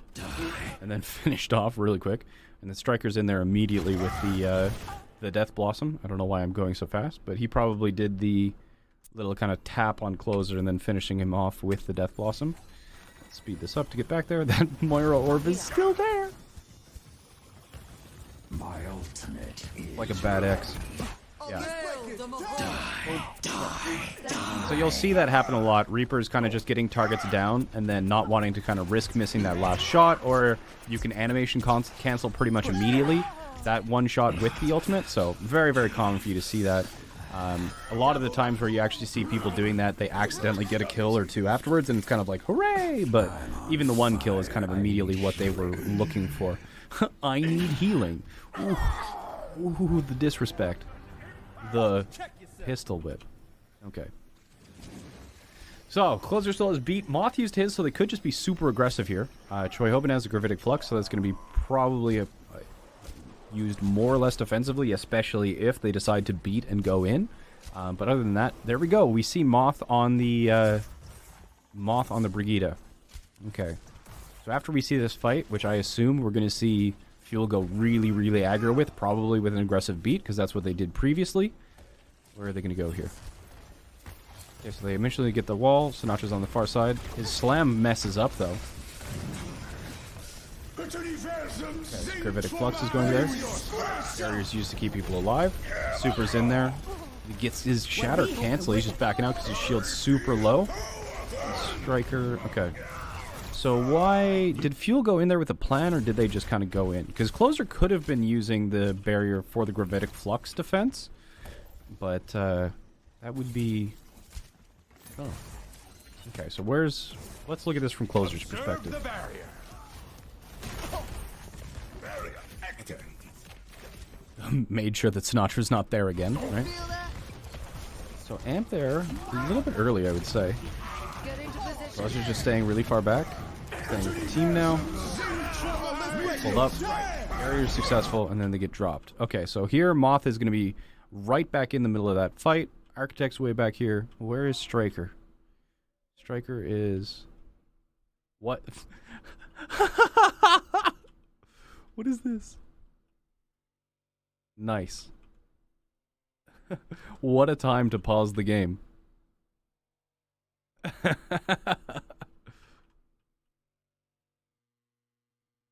Nice. Okay. Striker. Where are you, Striker? Oh, right there. Get some damage in. Amster gets taken out.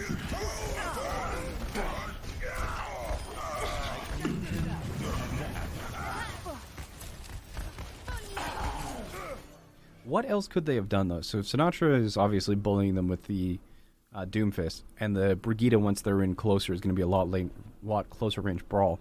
But let's watch this from the perspective of Doha and Decay to understand kind of what the Fuel DPS are doing. Well, let's go back a little bit farther so we can actually see the entire fight. Okay, so just some right clicks to start with. Trying to get some walls, doesn't get anything, just freezing double shields. And a free Striker, that's going to force the Wraith out, that's good.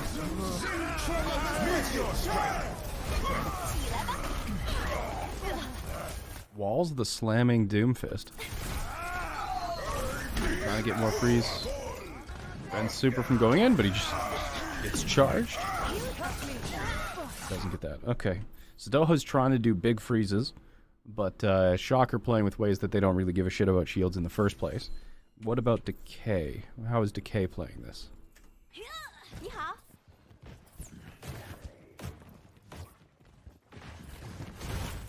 Okay, let's see this. Coming in. Focusing shields. Trying to flank. See Sinatra mess up.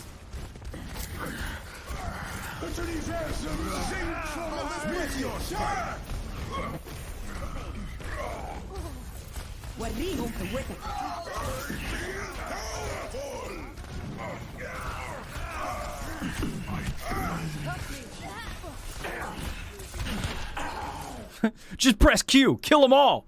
Okay, so other than kind of the first little bit where he was just checking flanks and potentially looking to kill Sinatra or something, which maybe you could have potentially argued should have been just like, you know, focus the shield or something, especially if that's just what Doha is doing. But yeah, I definitely like Shock's composition here better, with both the Brigida to be able to just go through shields with the damage, as well as the Doomfist, and then the Reaper is just in there like swimwear. So yeah, Shock is more aggressive, and they're playing in compositions that are working better through double shields. So Choi Hoban, let's watch that fight one more angle. I just want to watch it from Choi Hoban's perspective.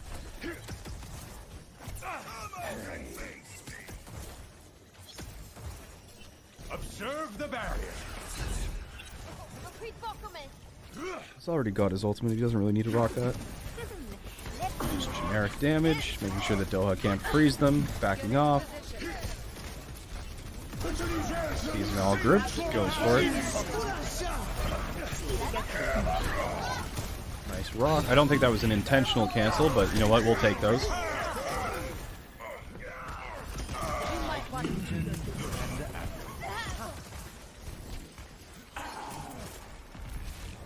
Closer gets away. Okay. 1 minute left. Oh, Sinatra's just chasing him back to spawn. 60 seconds remaining. Sig Orb does not go through shields. Oh man, we're already messing up. Okay. Go back here. Okay, so what are they going to try this time? They haven't changed any... They've got Coalescence, which is going to be beneficial, and they've got the Supercharger. So they've got 4 ultimates here. Shock doesn't have anything. So with this being the final fight, this is looking really good for Fuel to at least push this through. What are they going to start with? I mean, they did Supercharger Coalescence previously. Are they going to do that again? Maybe. Who knows? 100 DPS. Piercing Beam isn't the worst thing in the world. And then you have Blizzard to close it up and Decay to use it to win a duel whenever the hell he wants. It's not the worst thing in the world. Is it what they're going to do? Sinatra's going to be camping in this corner. They're probably going to go in here and check this corner like the last 4 times they did it. And yeah, if you're shocked, do you really do anything except don't give up a single inch of ground and try and engage on a hard target? You know, Moira's going to be really difficult to engage on, but you know, if Moth can find a stun on an overly aggressive Reaper or May, maybe they can take him out that way, but let's see what's going on here. Okay, just looking around, making sure that Sinatra's not anywhere hidden. Where are they going to come from? They're going to come up over the top. Striker is automatically there. They see him. They're going to force him out. Oh, huge Fire Strike hits 4. That gives Super his hammer. He's pushing in immediately. Doha's back up thanks to that Ice Block and some healing from the old Coalescence. Decay in the backline is getting slept, and he's going to die. Cease your resistance. Okay, so Supercharger comes out. Oh, they're using all 4. Okay. Super's going to try and charge out of that. The Blizzard doesn't get eaten, but just barely. He does get out of that. Troll gets rocked. Sinatra manages to actually kill Doha off that. Really? He freezes, but he kills Doha first. Okay. How did Sinatra get away with murder here? Well, let's first look at this ult from Decay. 60 seconds. So let's look at Decay and then Sinatra. Okay. So Decay's coming in here. Does he do a teleport? Oh no. He got antied like right before this. And gets slept. He tried to go right at Architect of all people. Okay, and then Sinatra.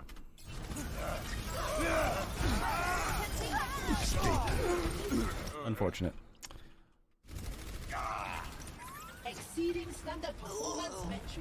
Striker's just going to try and hold the cart. Okay.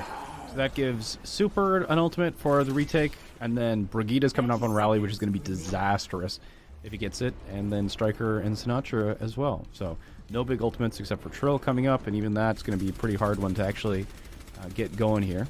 So the Initiator ultimate, I don't think you're going to have Super use his ultimate. But Striker's probably going to go into the backline and try and frag something like right off the bat. Choi Hoban's going to be on the high ground. So I really like this kind of split positioning. I don't remember Yumong had a term for it, but Choi Hoban here is kind of like the same thing you see from Divas holding these high grounds, because if you push underneath them, which you kind of have to do here, you don't really have a way to try and push him down unless you send like a Lucio up there, but then your Lucio has a chance of getting rocked. So this becomes really, really difficult to push because Choi Hoban's just going to be able to put so much damage and pressure onto the DPS and the supports of the backline behind the actual payload. So going to be really, really quite challenging here. But I would expect Sinatra to try and be pretty aggressive here. Maybe doing like just one rotation onto the front lines and get some shields and small charge here. But let's see how they go for it. Okay, so they're like the Olive Fuel sees this, and they're just going to flush him off the high ground. So flush is just kind of like a rotation, specifically not be like a flush is when you want to rotate through position just to clear the opponent out of it, not because it's useful to you. You're just flushing them out of there, and then you'll see them drop pretty much immediately here. So Gamsu's up there as well, and then they drop once again. So Striker's in behind. Slam finds Gamsu. Wait, did Slam find Gamsu? Or was that just a rock? Let's look at that again. So flush. And drop.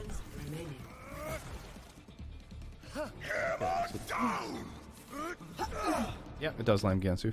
Okay. Back up. He's still alive. So Sinatra's trying to fight close in the backline. He does have his Meteor Strike.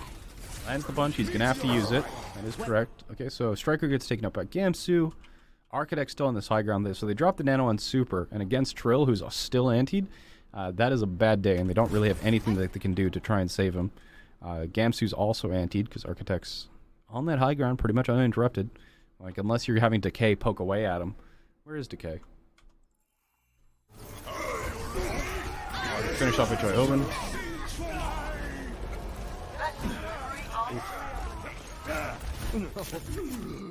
Okay, so let's look at that again.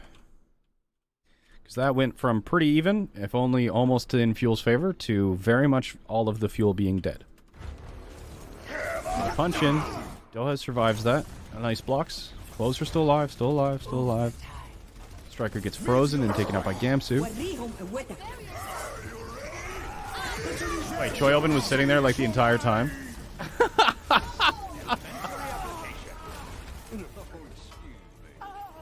Oh man, Choi Oben. Why are you so good? Okay, so let's look at what Choi Oben does after this. The payload is approaching its destination. Gosh, he moves. 10 seconds remaining. I'm just gonna stay over here.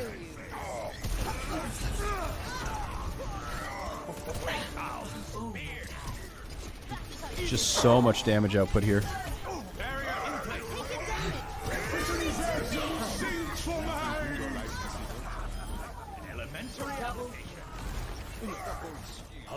Nice plays, nice plays. So, like, really, Victory.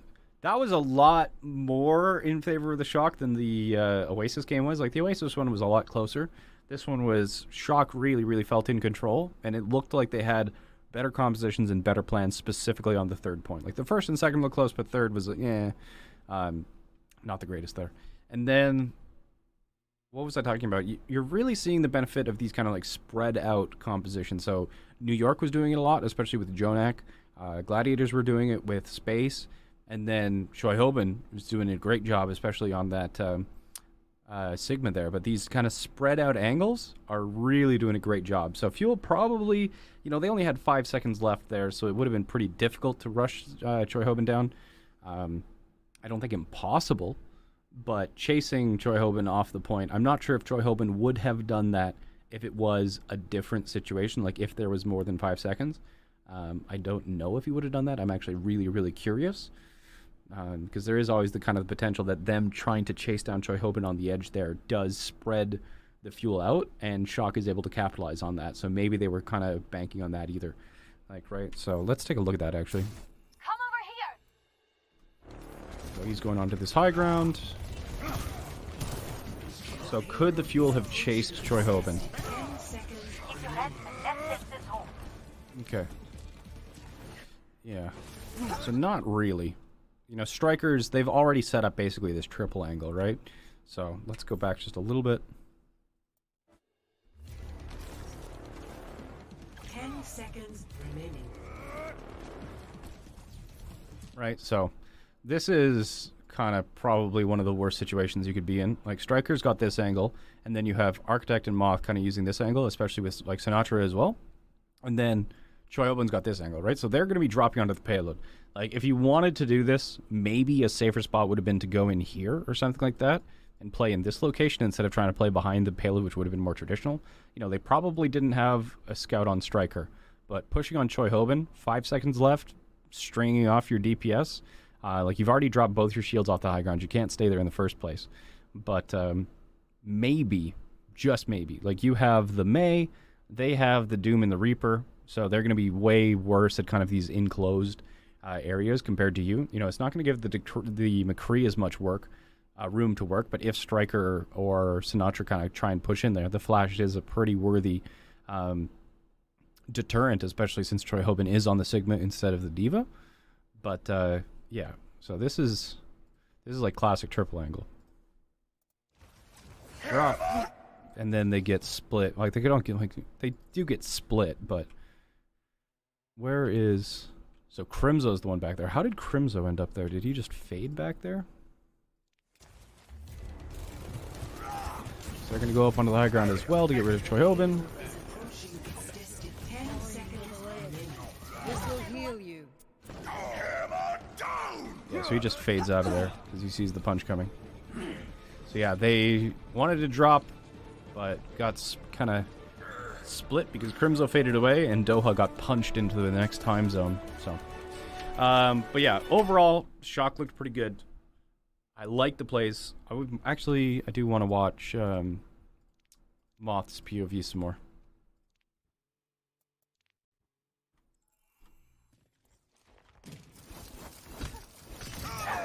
Let me touch that up. Oh, creep buckle me. Feeling better? Let's see you get past. Thanks, Arthur. Get into position. Shields taken. So yeah, Moth is being way more defensive than we saw the previous Brigidas being. This should go in pretty deep here. So there was both the Rock and the Brigida stun, like right at the same time there onto Trill. He was getting stunned one way or another. You might want to keep your distance. You up. Come on, man. And Moth is doing that, the shield tech. Again, none of the other divas were doing that, so... Moth has definitely put in work on Brigida. That's, that shows for sure.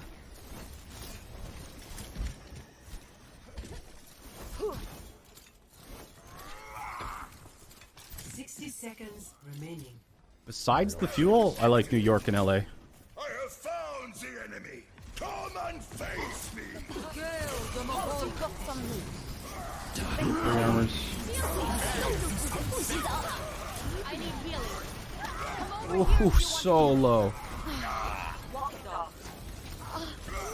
My shield's up. So Brig is putting up pretty decent heals here, especially pretty clutch heals. Not like tank level heals, but seems to be really quite good for the little guys, especially for these quick engage compositions.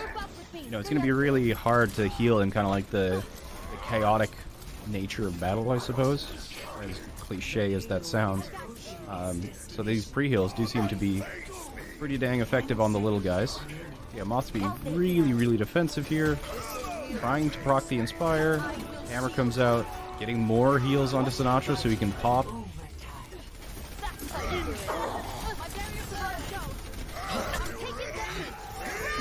Nice rally. I'm on fire. Come on, try me. Just needed one more. Okay, so yeah, Moth is looking really good on the Brigida, especially compared to the other Brigidas that we were looking at. So, okay, next map. Do you have any questions?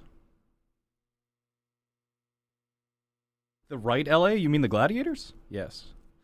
The Gladiators, indeed. Okay, Horizon. Ready for battle.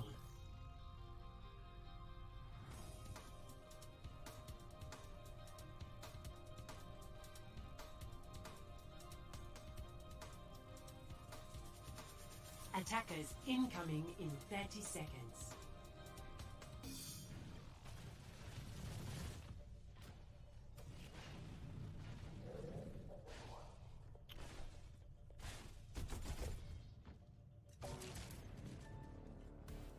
Okay.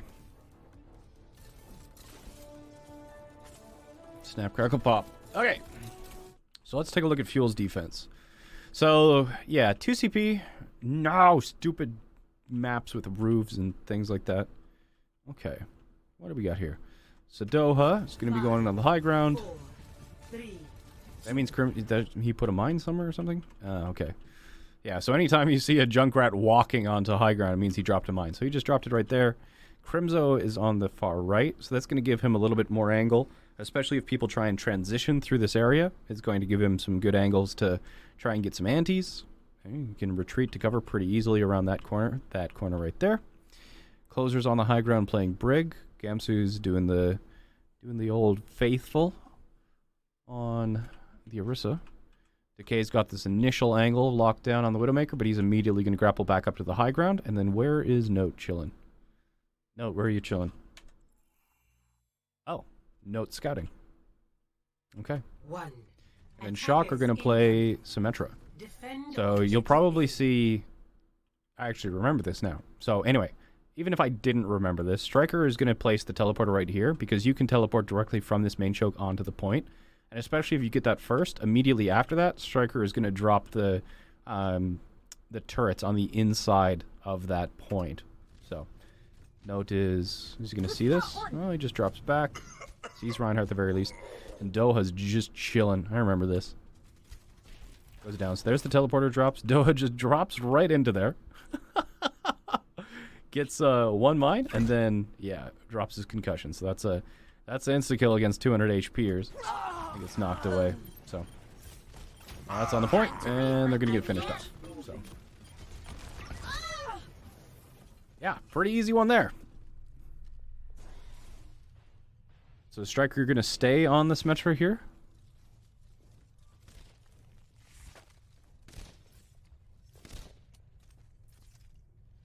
Yes, he is. Are they going to try the same thing? So they don't have to teleport onto the point. They can do the rotation into the far right as well if they want. So where is he going? He's going, yes, far right staircase. Okay, so they're all going to teleport in, except the D.Va.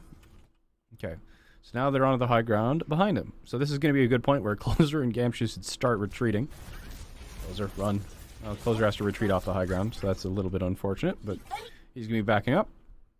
So Shock have taken the high ground pretty painlessly, and now they're going to be dropping to just make this more or less a linear fight. I don't think Super's going to fight on this high ground very much. There's not a lot of point there, unless he wants to drop off that main part, but either way, Gamsu would just rotate if Super is going to stay on this high ground. Makes more sense for him to drop, though. Gamsu has to keep his distance as well because of the Symmetra. Excuse me. The Mei is going to be much less powerful here. Because they're playing the Orisa and... Excuse me. The Orisa and the D.Va. So, with the Symmetra, as long as they kind of keep their distance, the damage overall is going to be really low. But you can see that Striker is just ramping up the Symmetra beam on the shield there. Pushing back in. So this is going to make it a lot more difficult, because they don't have... like, Fuel doesn't have any pressure in terms of trying to prevent Shock's movements right now. And Decay is looking at this angle, and where is Doha? So Doha is just on the far side here. So they're going to be pushing back onto this, but now Striker is basically already going to be at level 3, right? Yeah, so Striker's already at level 3. You can tell because of the, like, on the gun itself. So that's a lot of damage. But is it 20 HP? Is he going to survive? No. Okay, so they still managed to destroy Super Shield really quickly. How did they manage that one? Is it just through the Junkrat? Moves onto the point, 1000 HP, gonna take rid of that shield.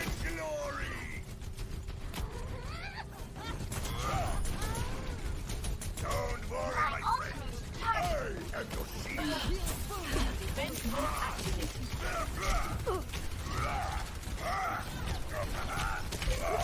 I feel like he could have been a little bit better on the shield management there. There was a lot of points in time. Like, what was he shield? Was he trying to shield from the Widowmaker? So he's shielding here. Decay is up there, right? Maybe he's shielding against the Widow? I don't know, that's a bit of a long shot. I feel like Super should have been taking the opportunity to try and recharge his shield as much as possible. Because if he had been able to hold that a little bit longer, that Symmetra would have locked things down pretty hard.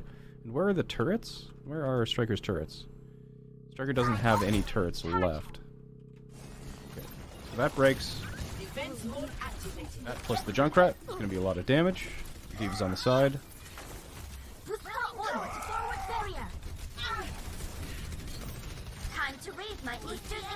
Doha just frags like crazy on the side there. I actually remember that shot. That shot was really good from Doha.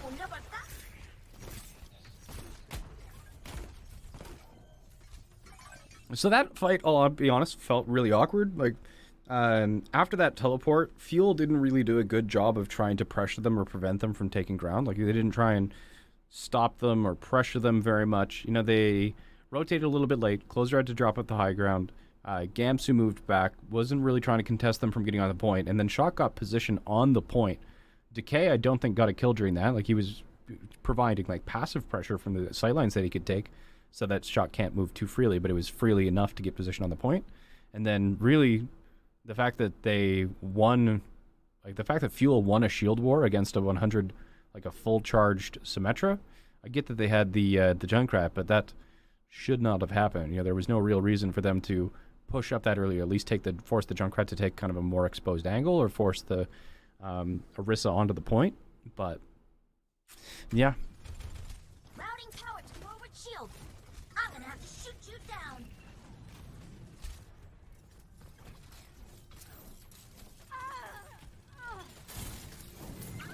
Okay. So same thing here. Doa is going to back out.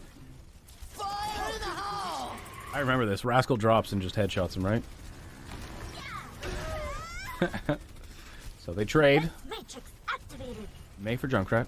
وريهم My قوتك. APM. Oof. I mean, like, even so, I mean, it's even worse that that Super got headshot and died. But even then, like, what was that Nano expecting to accomplish? They'd already traded 1-for-1, which is favored to the attackers, right? So they could go in, but it's a diva. Like, notes there that the only thing that he's going to do is run away as soon as his boosters are off cooldown, if they weren't already, were they? Yeah, like 1 second, and he would have been out of there with pretty much no fear at all. So there's a couple times, not with the shock here, but this is the first kind of Nano that I'm just like a really big question mark here. And then Note's going to go down here just to kind of make sure that the pincer is set up and that they have nowhere to retreat. Choihoben gets the Mega. Note doesn't really care. Nurses him off. And they're good. Okay.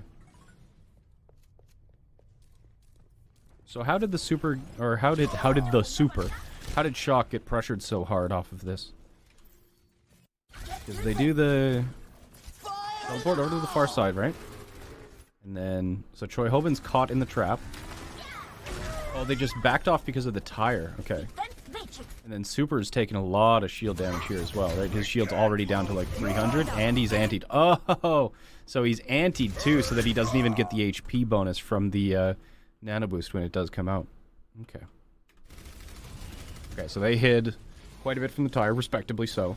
But that caused them to lose a lot of ground while they were still losing defense matrix, actual base HP, and shield HP. And they got antied. Tried to do the Nano to push back in, but Decay with the headshot finishes him off.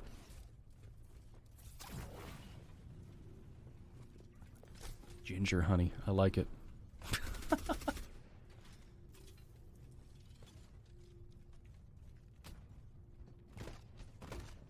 Okay. So Striker is on the Sombra now. But they're still running Mei, Luciana. Man, look at the ultimates for fuel. That is a lot of options. The only thing they don't have Rev's Riptire, but that'll charge up soon enough. Okay, so Choihoben's going to be pushing across. Oof. That was a good pull, right? That was a pull in it. Oh no, what did I press? Right? So that was a pull plus a anti-nade, I think? So as they try and cross here, there's the defense matrix going on to Doha to make sure that he can't throw concussion mines or anything like that. And then there's the pull. And Crimzo should be chucking a nade here, right? Sees it. Boom. Bam. Taps Moth too. Looking forward on Architect. Doa got him though. Okay. So a little bit of a like that's the, you know, I know it might be shocking, but that's kind of the reason that you can't do that on Horizon. Just kind of rotate through the open, especially against a Rissa Junkrat sitting on the high ground. So are they going to try and collapse on them? Probably. Or there's a Sombra back there. Okay, so they force the Sombra out. Are they going to try and push him here? Probably should. Or are they just not going to care? Okay.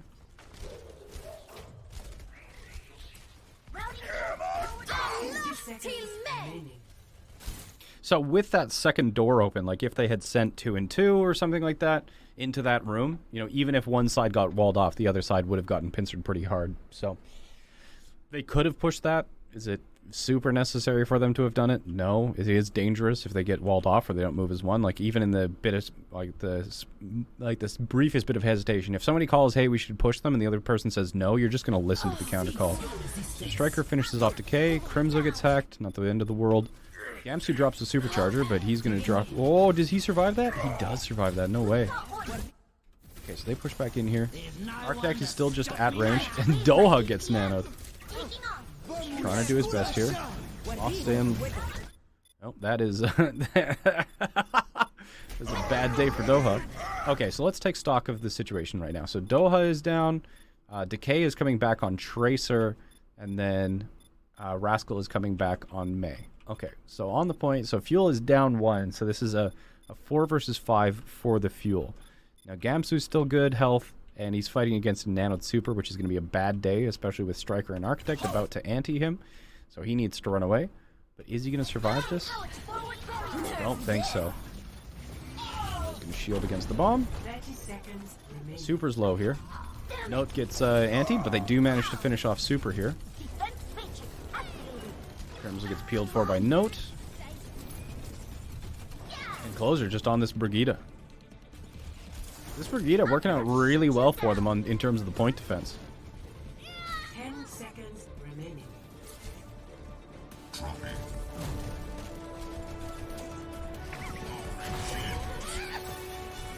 Overtime.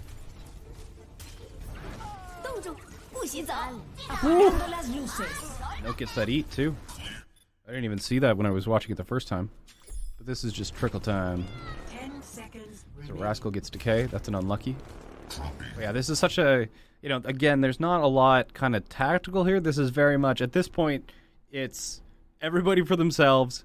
You know, swap onto the characters you can to get back.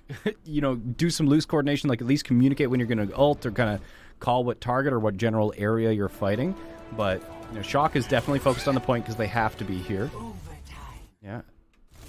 And Striker's got this EMP. So EMP Blizzard would be a good one, but Note with that snag. It just goes yoink. Thanks. Nom nom nom. Striker gets the EMP. Does hit 3. So Crimson and Closer both get hit by that.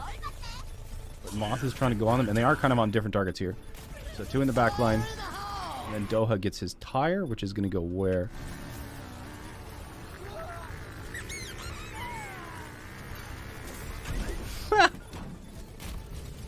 Doha dropped for it, though. Fell in the trap.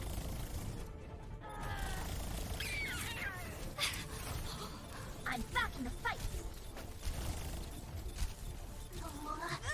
I gotta say, I think a lot of this was actually thanks to Closer. I think Closer just beasted this point.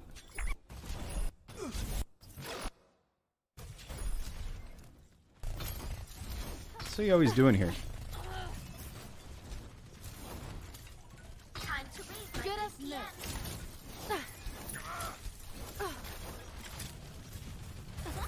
What's this? Du mår bättre snart. Yeah. Rally to push back in. Nanoboost is ready. Get in there. Feeling better? That's how you do it.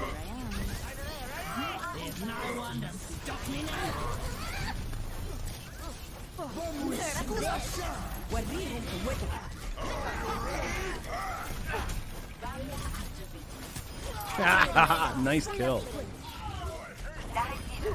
Ooh.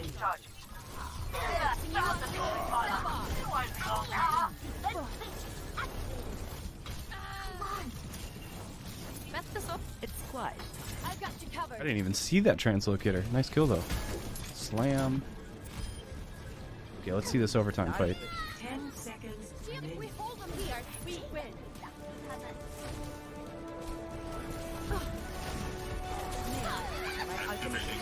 Overtime. 冻住，不许走。Apagando las luces.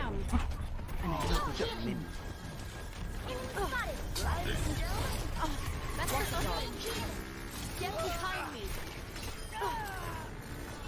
Nanoboost is Checking on Moth pretty hard. I need healing. Just keeps Crimson alive. Ah, On fire. Come on, try me. Brig OP. 这样可以挡住他们。I'm getting good at That was solid. Round 1. That was really solid. Clap, clap, clap. Like he missed the heal on Decay when he got taken out by Striker on the Sombra, but he was like right on it and just barely missed it. So, yeah. Solid play from Closer there on the Brigida. He's 100% the reason they held there. That was good stuff. Solid. Solid.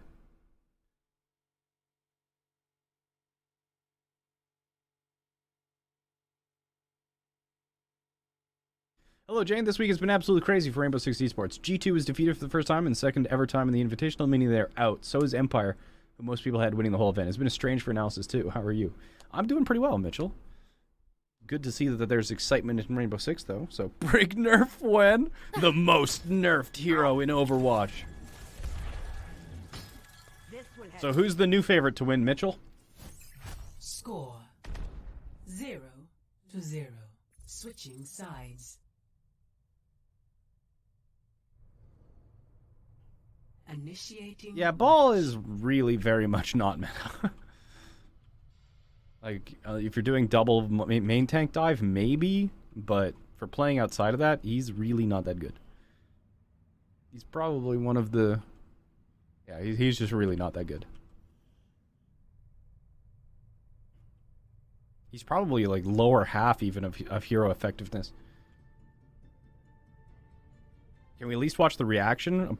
Yes, we can definitely do that. Ready for battle. Okay. The Mercy play. A moment to Oh, nice. We get to watch Sombra Genji dive. Probably just Attackers incoming in 30 seconds. Okay.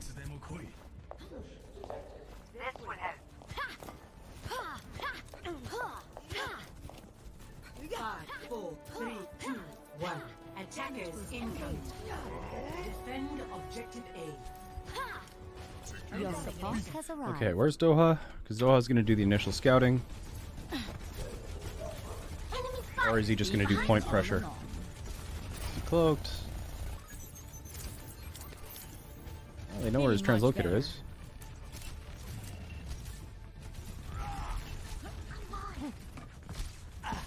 Okay. So, Doha plays catcher, doesn't really play scout. Okay, so here's the initial dive in. Decay is going to be looking for it. Is there a charge? Yeah, okay, so Super's charging in, but he misses it. He misses the charge. Okay, so he's separated by a pretty long ways here. Raven comes in. Doha gets the hack onto Moth. Who's going to finish him off? No. That's a lot of pressure. They forced just a ton of map space right off the start here. The ice block's already out. Healing up for the next dive. Who are they going to target? Okay, so Doha's going to be scouting this one out, probably.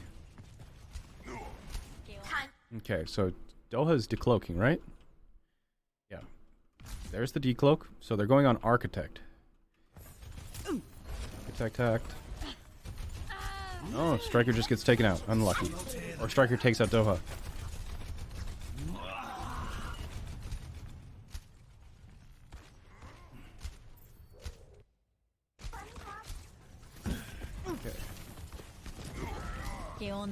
Cloaks, go for the Architect. Okay. Just gets flashed by the corner. Doha is sad. Doha is sad. Decay gets taken out, and they're gonna have to retreat and give up all that ground that they gained. Pushing. Oh no, Crimso's caught. Okay. What are they gonna do this time? Are they gonna do the same sort of thing? Doha's not gonna be able to get through unless they defense matrix him through. There you go. I love that. I love that so much. You have to defense matrix him through, but then Choi Hoban, that's like I was talking about this, was it yesterday with the defense matrix games, where if you defense matrix, Choi Hoban then absolutely knows that there's a Sombra who went through that defense matrix because you can't get the decloak. But then Doha just like stays really close and crouches down so that they can't, Choi Hoban can't get the decloak, and Choi Hoban's like, where is he? Where is he? Love it. Anyway, okay. So then now they're diving onto Super. Well, getting him to just get out of there so he can't charge into their dive. Maybe, I guess. Going after it. There's a dive. Onto the others. They're doing Valkyrie at the same time. And where is this high noon? So Strikers are the high noon. And Closer's like, nope, nope, nope, nope, nope, nope, nope, nope. And where is Decay? Decay's also like, nope, nope, nope, nope. But it doesn't matter. They use Nano.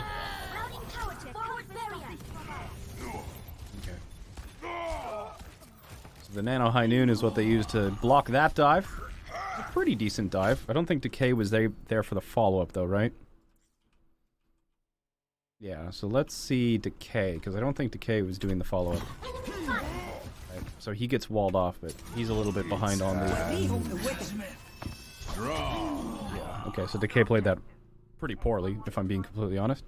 Wasn't there for the initial dive onto the supports, which is what they went on to, right? Helden sterben nicht. I'm gonna have to shoot you down. So there's the Anna and the Lucio. So both tanks come in here on Architect, but Decay is way back there. Okay. Not what you want to see. Trying to get some pressure on the point, but it's not going to matter because Shock's going to clean up. Fuel's going to have to do this again. They use the Valkyrie. Just healing him up. Okay. Doha is in. Time to raise my APM. Where's he going to go this time? Doha's juking me out here. Okay, so they have Nanoblade. They probably go for the hack. Gamsu also has Primal Rage. Shock, however, has Bomb, which they could use to counterbomb the Blade. They have Beat, which they could use to survive the Blade. Nano Boost is still going to be pretty hard. Like, enough slashes, you're still going to kill. It's not going to get like a 4 or a 5 k or anything, though. And then Rascal as well. So a lot of anti-Blade things. But, oh, goodness, what button did I press? What button did I press? Okay, there we go. Okay, so how are they going to play this one? Are they going to go for the Blade right away? So there's the wall to try and block the dive. And there it's coming. And there's the Nano Boost. And it's being pocketed. Okay, so let's see how hard Decay pops off. Okay. Yeah, okay, that didn't work out. Let's see that from Striker's perspective.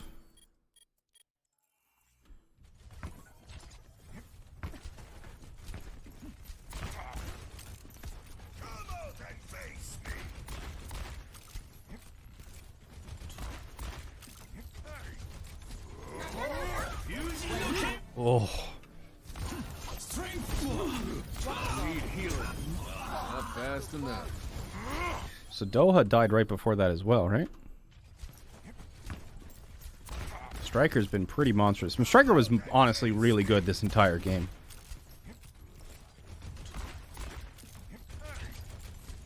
Okay, so there's the decloak. He's trying to get on Moth. Okay, so he's trying to hack the barrier away from the Blade. That's a smart play.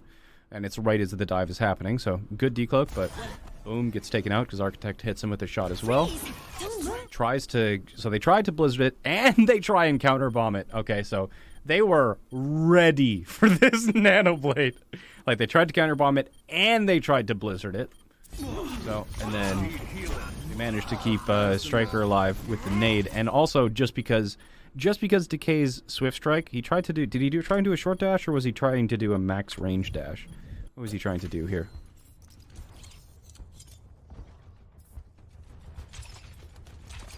I think, just off of memory, it was a max range dash, and he was just too far. Dive. There comes the nano. Slash. Not gonna matter. Yeah. So, because he couldn't get that dash to finish off, he couldn't do the one shot, because it needs to be dash and slash in order to do the very quick one shot. One, then he gets naded up. So he's going to survive the second slash. Does that make sense? How much does he get healed from? He must have got shot and then healed as well. Right? That's more than a single nade will heal, right? I think he just got healed and then naded. Almost in rapid succession. See this from Architect's perspective. Here I am. Okay, so here he should go shot nade. Right? Look at that. Look at how close the timing is there. So he definitely animation cancels that. Right? And then, so it's fast enough that the AoE of the actual shot boosts him up fast enough to actually survive the second Nanoblade swing. Because the math didn't work in my head. I was like, how did he get healed up that much from a nade? But it was like, shot nade. Get him healed that fast. Okay. We're still fighting it. Gamps is in Primal. Not really going to get anything done, though. So, waste of a Primal. That's unfortunate. Decay is watching my Genji VODs looking at how to play Genji. That's mean. That's mean. FNC also lost, which was Asia's only team, but they aren't out yet. Wait, FNC is out? They were favorites because they beat Empire, and they were the first team in the history of R6 who beat G2 at the invite. It's 1-0 for Ninjas in Pajamas versus DZ. I don't know who DZ is. Nobody knows? Okay, I'm going to have to go visit the Rainbow Six subreddit later. I love reading threads like that where there's just like gigantic chaos. My throat is really going. I've been doing a lot of talking today.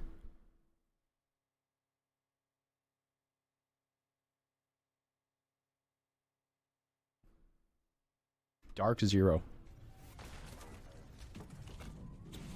Game on. Okay, yeah, this round definitely felt like it was going to be Dallas choking. Going on super once again, just to try and take some map space. Okay. Now what is Decay going to be doing here? Decay is going to be difficult for him to go on the backline here. It's nice to have Decay on a hit scan, though, instead of a Genji. Doha, he's got the hack onto Troy Hoban, probably just pressuring the point, and then EMP anybody who steps on there, like the point, and numbers greater than 2. Probably just going to be fine. And then, do they have the nano boost? They don't have the nano boost, so it's probably going to be an EMP bomb, especially if they get super with the EMP. But how are they going to play this? So they can't really go for the back line because Anna and McCree together is going to be really scary for Tracer to go alone. And even if they don't go, even if Sombra doesn't go alone, unless they have a tank with them, so if it's like Sombra and Tracer, that's still going to be super dangerous. Just the potential for that headshot, as well as Architect doing the shots as well. Headshot plus Anna left click is still one shot. Okay, so tanks, they've got super back. Are they going to hit the EMP on Rascal as well? Like, what is Rascal trying to do? He's just trying to freeze them here. Gamsu looking like he's possibly going for a dive. 30 seconds. He's just going to fight slowly on the point.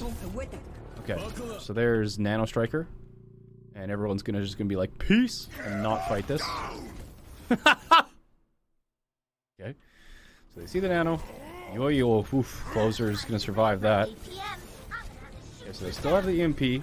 Rascal's out of Ice Block. Here comes the Valkyrie. Okay. So Super's chasing Crimzo. Back, here comes the bomb. Do they have the EMP? Is Doha gonna use it? Oh, Doha's frozen! God, that was scary. God, that was so close. I didn't even realize that happened during the fight. Buckle up. This gunslinger's loaded. Okay, so they chill. Going. Where's Doha? Okay, so Doha just translocates onto the point and then gets frozen by Rascal. And Rascal tries to wall it. Man, if Rascal had landed this wall, like, this would have been very much not good for the fuel. Because he would have died, and then he would have landed, or he would have survived, and then he would have landed the headshot on Doha, and Fuel wouldn't have the EMP here. And he gets the hack on a super. High Noon comes out from Striker. Oh, Decay gets taken out. Decay did not have a good round, man. Striker's backing off, man. I'm pretty sure at this point in time, I was freaking out about Striker about to clutch this. I was like, why would you dive that, Gamsu? Crimson, why? And then Closer reses Decay up. Oh. And then, and then Decay finished off Striker, and I was like, just losing my shit. Doa survives, and they get it. Victory. Whew. Closer! Closer played really well, both Eichenwald and Horizon. So, Closer PogChamp, I believe is the phrase here. Okay, you all wanted to watch the reactions from that game?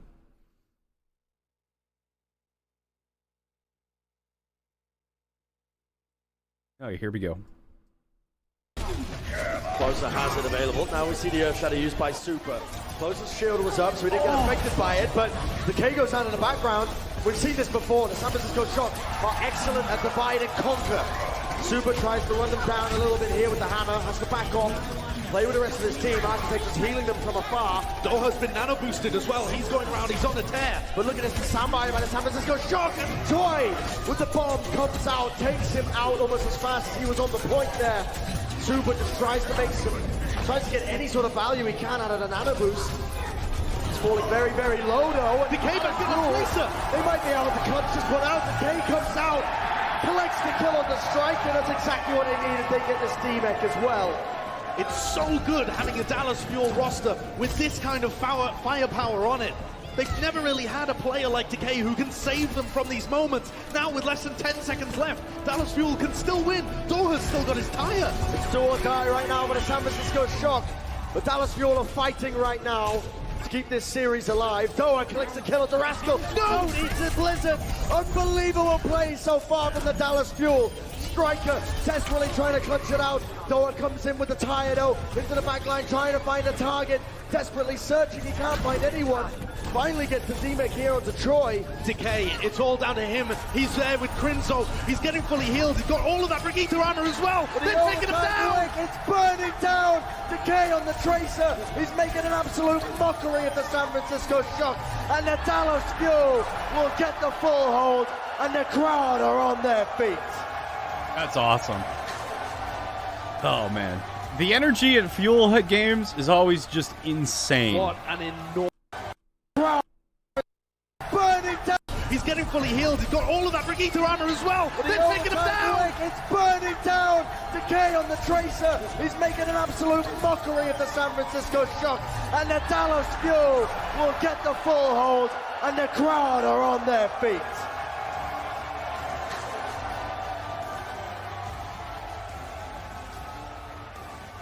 What an enormous situation for the Dallas Fuel to be in. And a fantastic chance here at stopping this map win.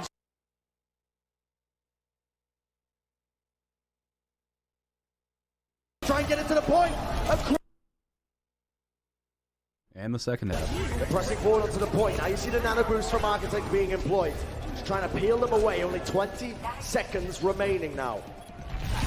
Decay hunting for an opportunity, seeing if he can get a pick or two. Doha comes in. Just translocates immediately into a domain. EMP is ready, but he uses translocate to try and get it to the point. A critical error or not. Dallas, they managed to peel for it. Or not. They collect the 2 kills. Super goes down. Knock into the sound barrier, but it's too late. There's no way they're able to hold this right now. Gamsu gets the nano boost off. The overtime is up right now. Never say never, Bren. Striker still here. Striker! Striker! I don't believe what I'm witnessing. There's no way he can clutch this right now. Decay puts it into it. The Dallas Fuel, they just have to finish off Super, and it's within their hands right now. Overtime might be burning, but the Dallas Fuel will take map number 3. That crowd is just insane.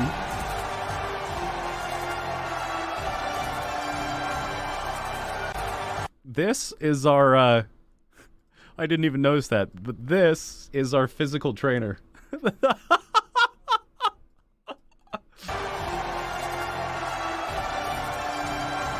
His name is Kyle. Insane atmosphere within the esports stadium of Arlington. This crowd is on their feet. Dallas Fuel have smashed this map win streak from the San Francisco Shock. And they're so depressed about it. No team in the playoffs of 2019 could do it. That entire lower bracket run and the grand finals, the Shock did not drop a single map. But here, the Dallas Fuel did it. The Dallas Fuel seem to be smelling a bit of a reverse sweep, and so do the crowd here. We'll see if they're able to do it when we come back from the break. That's a feels good, man. That is a feels good, man. Moth hates him. Super is legit toxic trash. Have you ever seen his stream? That's... I mean... He's not the only one.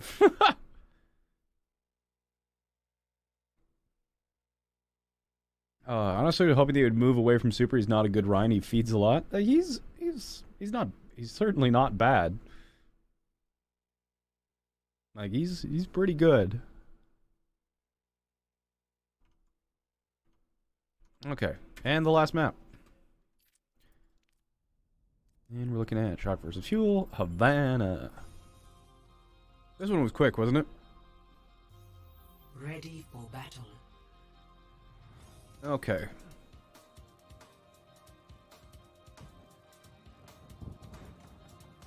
Attackers incoming in 30 seconds. Excuse me? Super? What?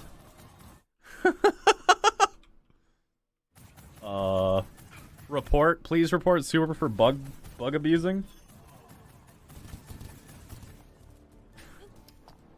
Tisk tisk. 5, 4, 3, 2, 1. Attackers I mean, incoming. like, yeah. Stop the payload.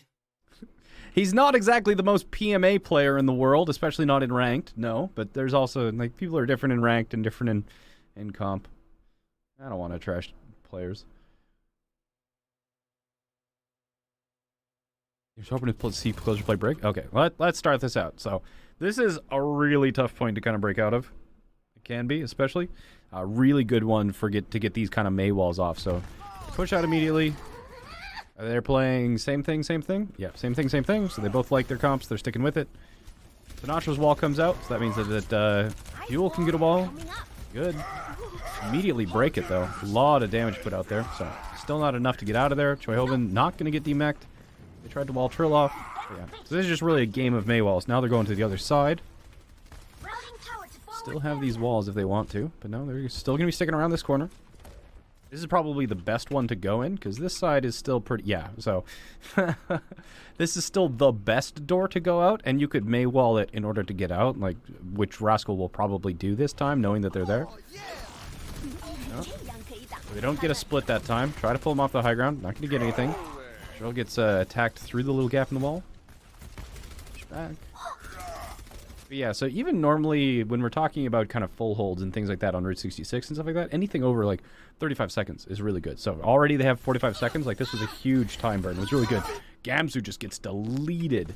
Crimson drops the wall, or the window. It could get walled off. So has to go above it, and the immortality not down in time. You might want to keep your distance. Yeah, so Crimson hasn't been getting a lot of value out of those immortalities. That most of them have been pretty late, but there is a lot of burst damage in here. It's hard to land it in time, and especially not too early where it's just immediately going to get destroyed. Okay.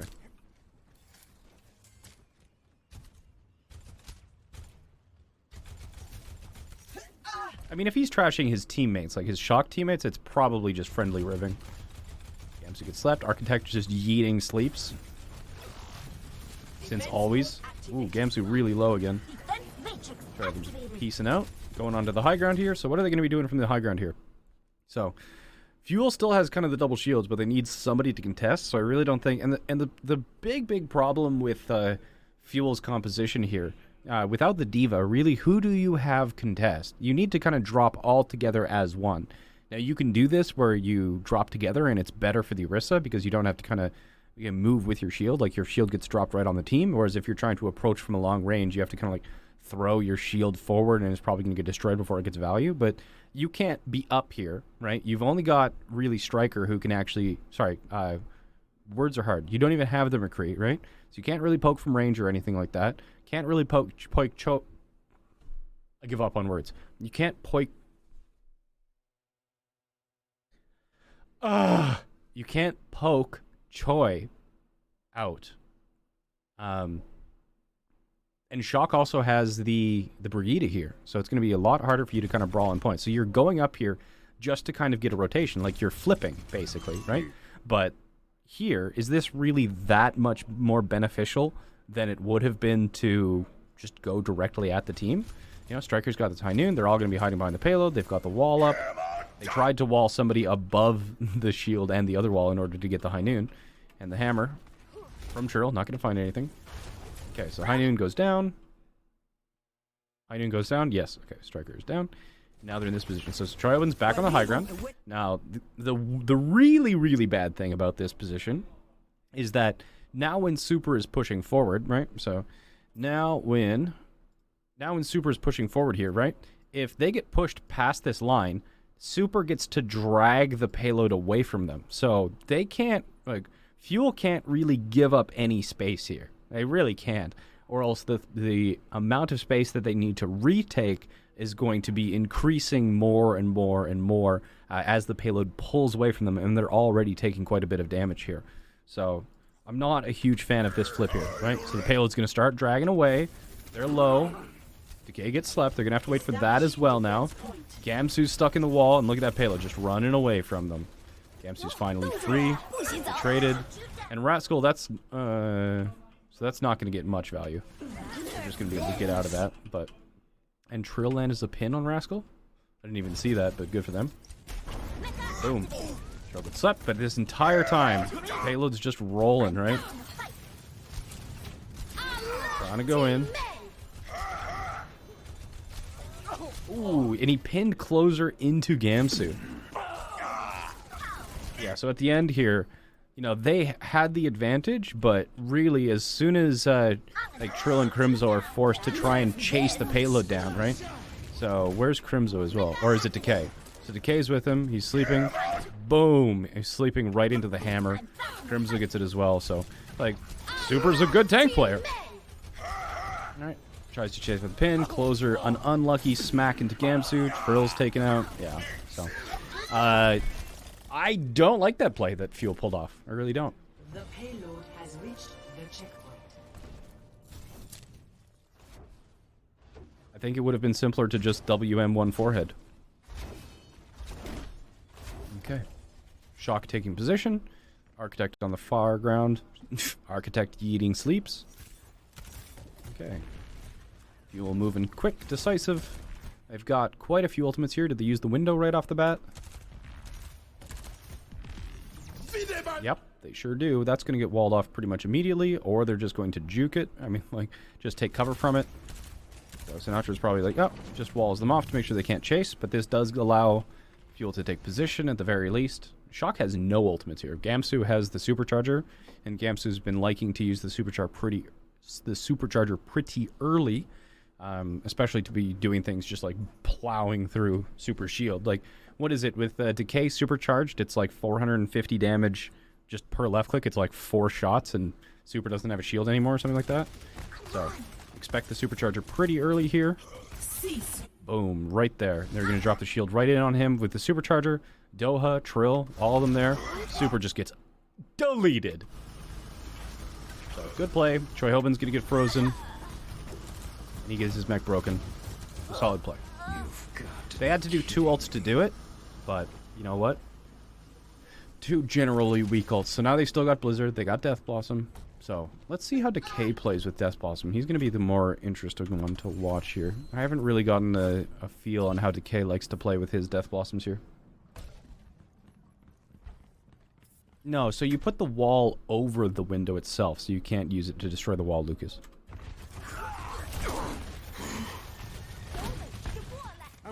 Walled off. Teleporting by him, them. Gets whip shotted off by Moth.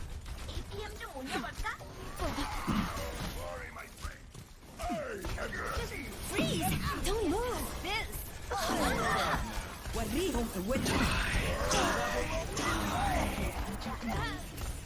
He likes to take the direct approach, we call it. Okay. And then Doha. Let's see how Doha played that fight.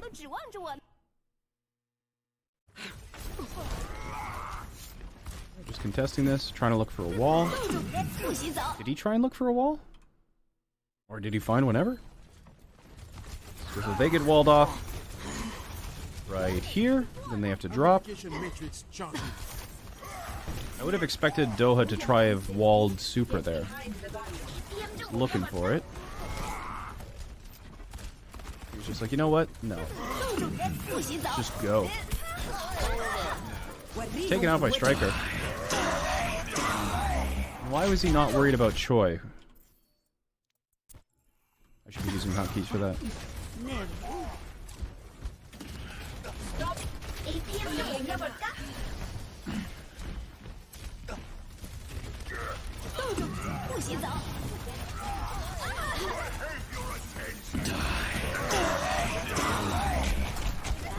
So, like, Doha did specifically throw the Blizzard a little bit far away from that corner. I'm not sure if it was called out or Doha just knew that, just from the sound cues, for example, that D.Va was right above him and he just wanted to make sure that he was out of that direct LOS so it couldn't be eaten. Maybe that's what he did. I don't know for sure. I'd have to ask him. But, either way, they got it. So.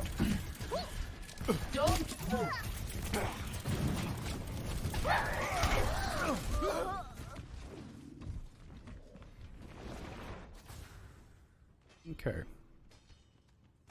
Choi was in a hair of eating that Blizzard? Yeah. Yeah, he was. Okay, so window is back up for Crimzo. That's good stuff. Trill! Okay, back on the high ground. There's the window. So that was a poor wall, and they are going to be able to break it down very easily.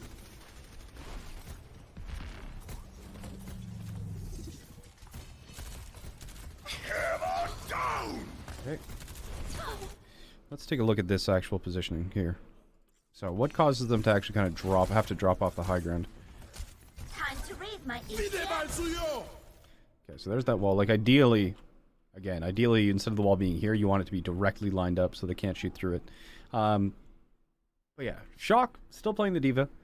So, Fuel doesn't really have anyone to contest unless they full drop, unless Closer's here. What?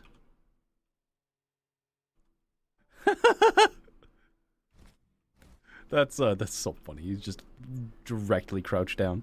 But, so Closers are going to be contesting a little bit here. But, oh, Strikers, I was going to say, not usually, you can't usually have your Lucio jumping around the payload free like that while they're playing McCree, but they have switched to Reaper here. So, Connie just get the payload moving a little bit, but at some point they're going to have to all drop down to contest this, because Choi Hoban's just going to be here pushing for free. They do push. Super tries to land the hammer. Doa gets picked a lot. Not sure why. It's usually a different reason each time.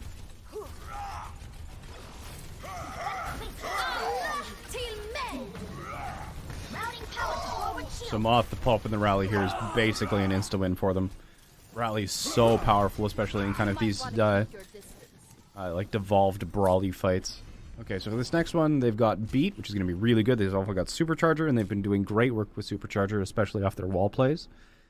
It almost feels like they aren't really going for speedy wall plays unless they have the Supercharger. So, but it's going to be hard for them to push through here, especially with Super stuffing them in. And Moth is going to be on the one on the payload, not Choi Hoban. Okay, so then Shock has the bomb. They coming up on Nano. They've also got Blizzard, so getting them in a nice place like this, especially when they don't have anything that can eat a Blizzard, could be really disastrous here. Okay, so they're going to go in there. There's that wall. Get some of them walled off here. So, weren't too aggressive with it, but there's the Supercharger. Bomb coming out. Closer drops to that. That's the second bomb that Closer's died to.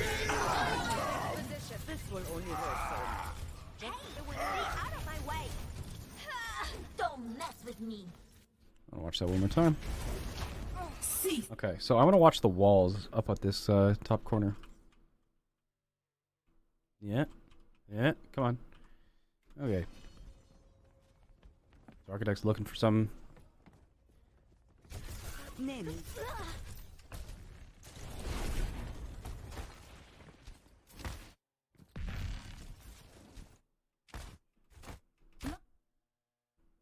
So they try and wall Decay off. Okay. So Doha comes around the far side.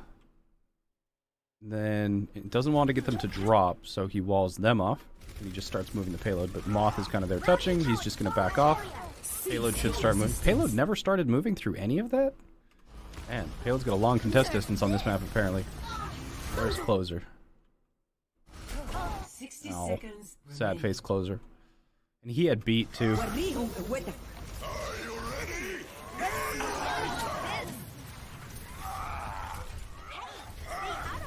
Yeah, so Closer drops, they get Nano on the Reinhardt, and just speed right into everybody. And Crimson gets taken out. Okay. Could have been different if they had Beat, they would have been able to fight back, but they did not, because bomb landed true from Choi Hoban.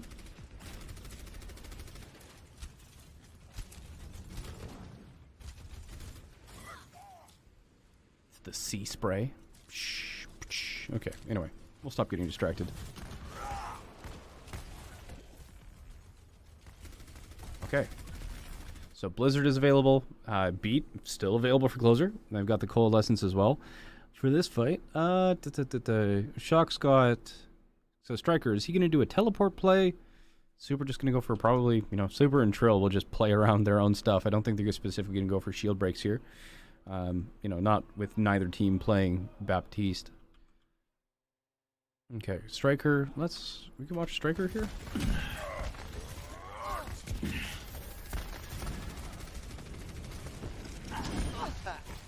This will heal you. My ultimate is charging.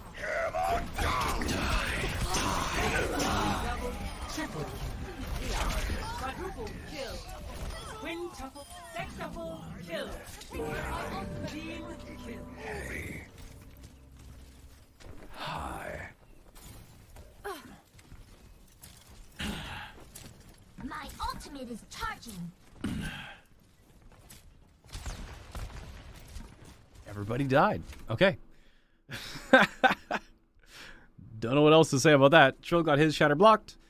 Super counter shattered right as Striker started to ult. Like Decay and them had the little duel, but this time Decay has their Death Blossom. Jayne's ADD is showing. Shh. Okay, so this time they've got a lot of ultimates, so they should be able to hold this. If the fight's a little bit long, it could be a rush staggered one, but I think there's still a guaranteed 2 fights here. So Closer still has the beat. They've got the Mei ult and the Death Blossom. Okay, so playing slow here. 60 seconds remaining. The slower they can play, the better this is. Just Decay and Striker playing around the far side. Neither team really want a hard engage. Architect is purple, but he still will survive that. Okay, so Nano onto Striker plus the rally. So Shock are going to be the one to pull the trigger here. And they're probably going to chase down Trill. So Closer is going to have to go over and help him. Boop, super away, speed Trill out. I'm not. Not going to go for the boot play or anything. So both Blizzards come out. Super landed to the pin onto Trill. He's going to take him out. Doe is trying to do his best to freeze him, but 30 seconds remaining. not going to work. The payload is Okay, so how did Decay die first here? I'm not. Did he just drop?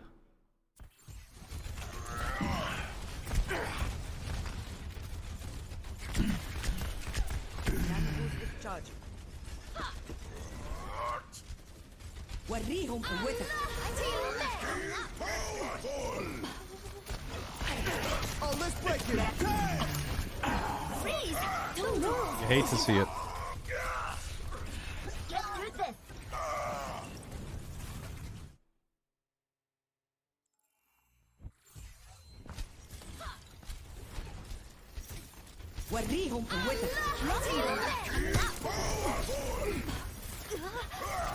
Oh, let's break it. 冻住！不许走！不许走！ Oh, the pull. I was wondering why that shot missed. 30 seconds remaining. Get behind the payload is approaching its destination.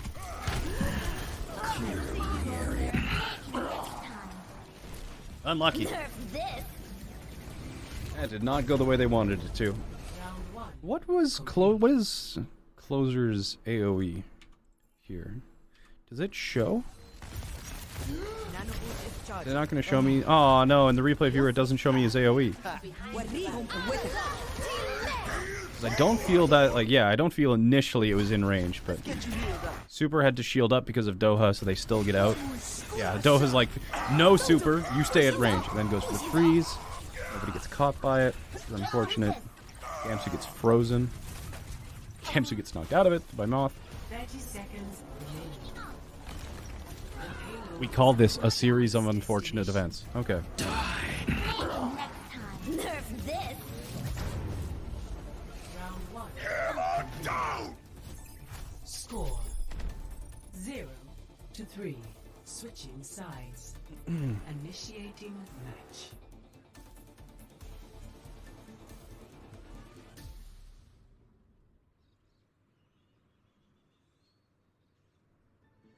Okay. Shock is probably going to do the same thing, because these initial spawn camps, especially with Mei, are just really, really good. Ready for battle. It's getting hot in here. I am getting red. Attackers incoming in 30 seconds.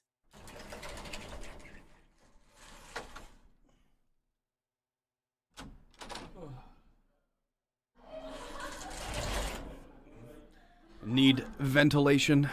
Okay, we're good. Before you joined Envy, was Dallas also your favorite team? They were one of them, certainly. But Surefour and the Los Angeles Gladiators, and then Jonak and New York Excelsior were the initial 2 teams that I cheered for. Yeah, how could you not cheer for XQC and Seagull? Okay, last little bit here.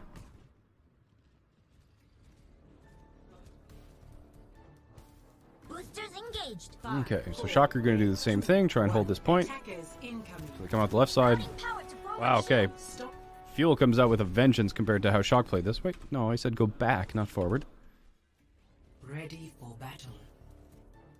Ah, cool air. Boosters engaged. 5, 4, 3, 2, 1. Attackers incoming. Okay, so speed out immediately. Comes up on the high ground. Who are they chasing down? They're going right after Super. Forward shield. Beautiful wall. This is pretty much textbook.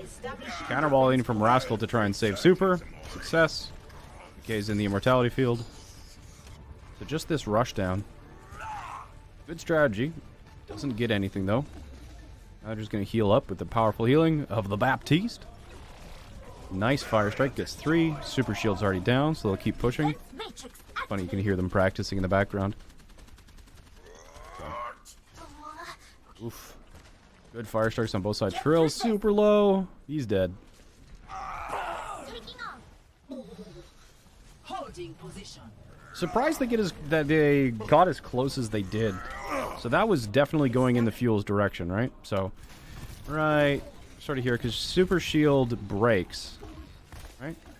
Super Shield breaks right here, right? Defense matrix. There's no real reason for them to especially slot themselves between the payload and the gas station where they're just going to get caught out. So I definitely would have stayed just trying to pressure them as much as possible behind the payload. But so good initial aggression there, but Shock recovered and then got a solid wall off.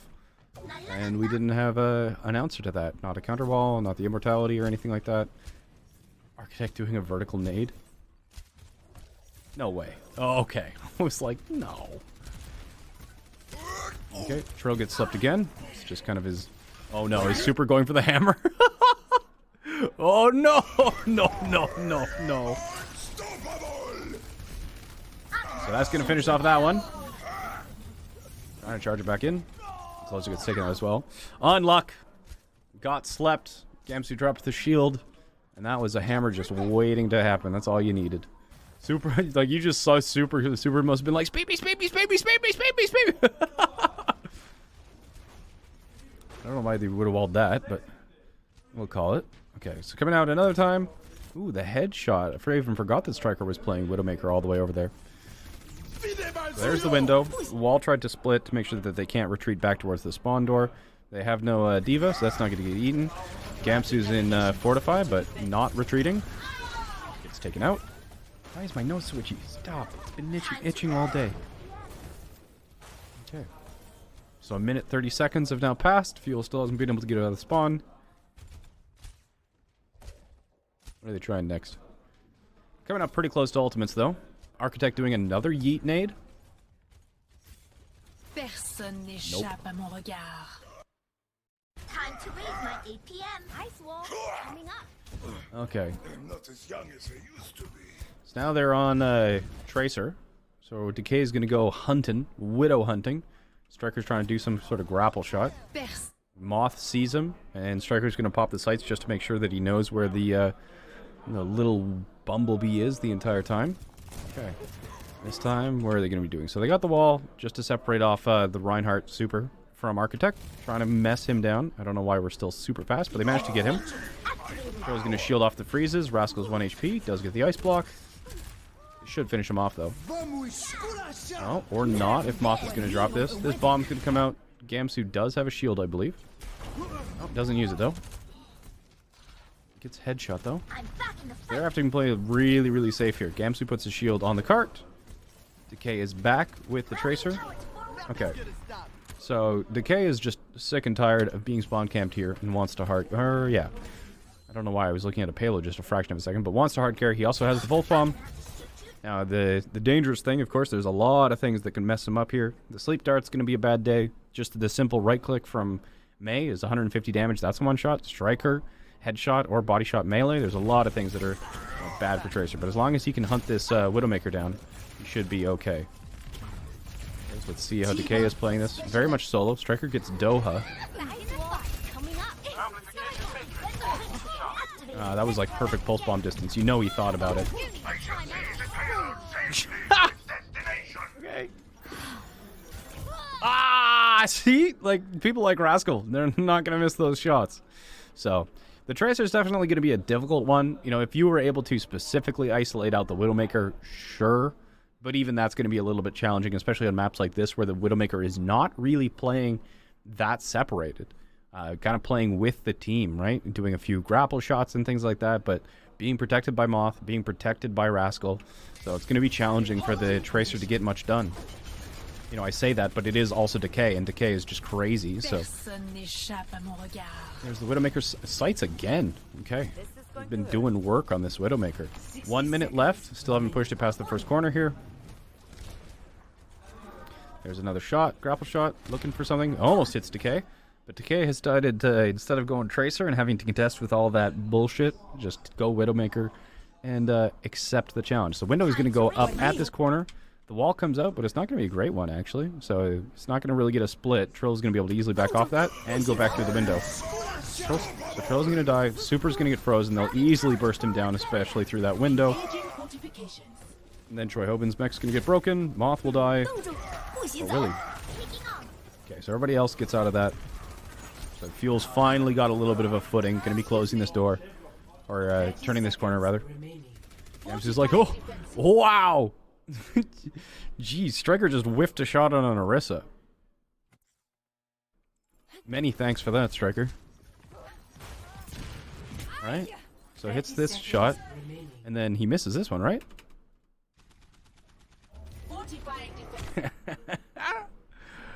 Striker missed a very easy headshot on an Orisa.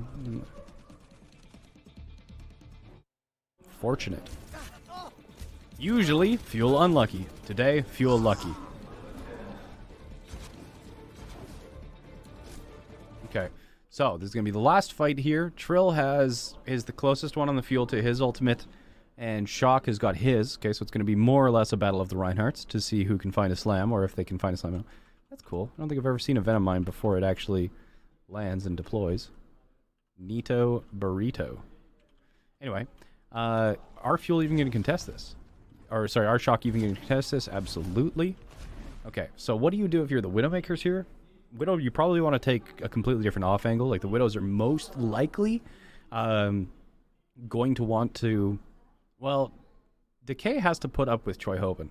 So he's going to probably play pretty safe. Which is likely going to force Striker, who is not even playing Widowmaker anymore. But I would expect Decay to be doing the same thing that Striker was doing and staying closer to Closer and Doha staying together. Because Striker and Troy Hoban together, especially, you know, even if Moth sees an opportunity, it's not like Lucios have exactly been shy about diving targets if at all possible. So with that said, where is Decay? So Decay is going to be looking for just these respawn things. Could be a lot safer spot. Very easy to retreat on this high ground. Going to be able to drop. But yeah, playing with Baptiste as well. Not be surprised if Choi got up there and tried to bully bully Decay off. Yep, there it goes. Trying to bully Decay off the high ground. He's got it, so he drops down off. Doesn't have to get the kill, just that is enough. Rascal's trying to get the freezes here. Okay, now what's Striker doing? Striker is chasing Decay down. And he's gonna get him. Okay. So where was... Like, Rascal's in there freezing? Or sorry, not Rascal. Where's Doha? Doha's right in there. And... Yeah, so Closer was trying to save Decay. Okay, good. So, didn't work out, but Gamsu got Rascal. And Trill gets that huge slam. Still doesn't get finished off. Like, he doesn't... There's no follow-up. Gamsu was sleeping. Decay was already dead. So it gets antied. Are they going to win this?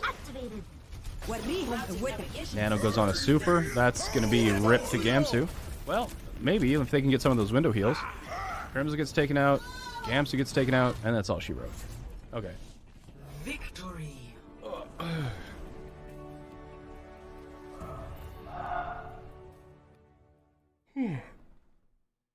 I'm tired. Okay, what do I think overall about this game? Shock looking really strong. Striker, fantastic. On a lot of heroes, really. Rascal looking pretty good. He didn't pop off to me as much as Striker did, but still really good. Super's good. Choi Hobin's fantastic. Architect's fantastic. Moth is fantastic. Honestly, I feel pretty comfortable rating this team as like number 1. It by far the best team that we've looked at so far. Yeah, like Sinatra played really well too. So yeah, I don't know what to say, you know, especially compared to New York, LA, and Titans, and the Vancouver Titans. Shock is a step above all 3 of those teams. So I feel pretty comfortable listing Shock as probably the number 1 team so far, by far. Fuel overall, so the DPS of Doha and Decay were not as good as I expected. From just having casually watched it, Doha and Decay looked really good. Watching it back closer, they made more mistakes than I watched or that I caught on the initial viewing. Gamsu, I think it has like... What do I think about Gamsu's play?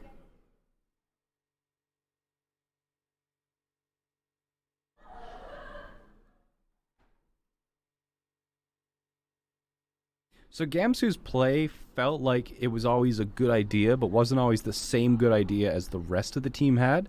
But his supercharges were good when they were decisive and played with authority, kind of like with very decisive actions. They were really good, but kind of in those more messy fights, Gamsu sometimes got separated or wasn't on the same target as everybody else, like the like some of those dives and things like that. Or some of the kind of like target focuses in the more messed up fights weren't as good as I would like. Trill got slept a lot, but he had good hammers, pretty good positioning overall. And then a lot of the kind of the stuff that was really good is, you know, the wall stuff is outside of the main tank's control. But, you know, Trill did get a little bit abused there with the CC. But overall, still a pretty good performance. Crimzo did well. Again, not as good as I had expected, but still very good. What did I think about... Yeah, so his immortalities definitely needed work on his Baptiste. That was probably the most glaring issue. And then Closer, I really liked Closer's play. So he died twice to bombs, which was unfortunate. I don't know what's going on there. Maybe it was just unlucky both times. You know, whatever. But his Brig play, super solid, and overall his Lucio play was pretty decent too. So I think Closer was probably my favorite player on the Fuel, and then Doha and Decay after that. But with Shock, like all of them are really, really, really good players. So yeah, where would I rate Fuel?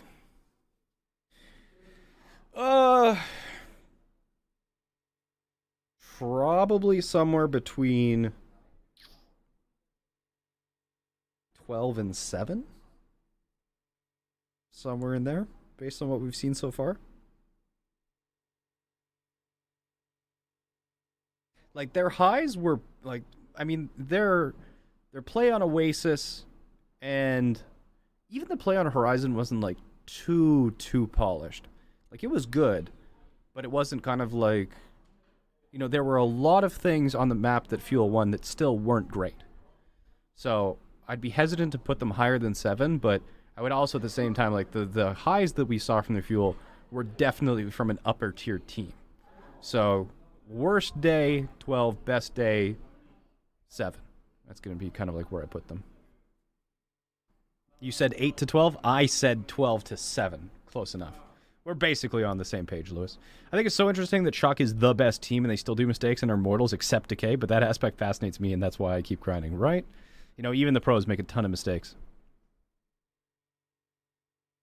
Wasn't bad apart from the Moo comment. Yeah. Cool. Do y'all have any questions or comments, concerns, queries, pregnancies?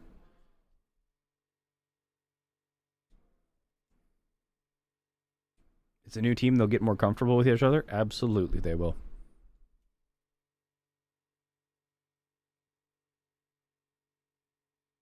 Okay. Well, that was a long day. Did 2 different reviews. It's good. Tomorrow, more games for us to watch.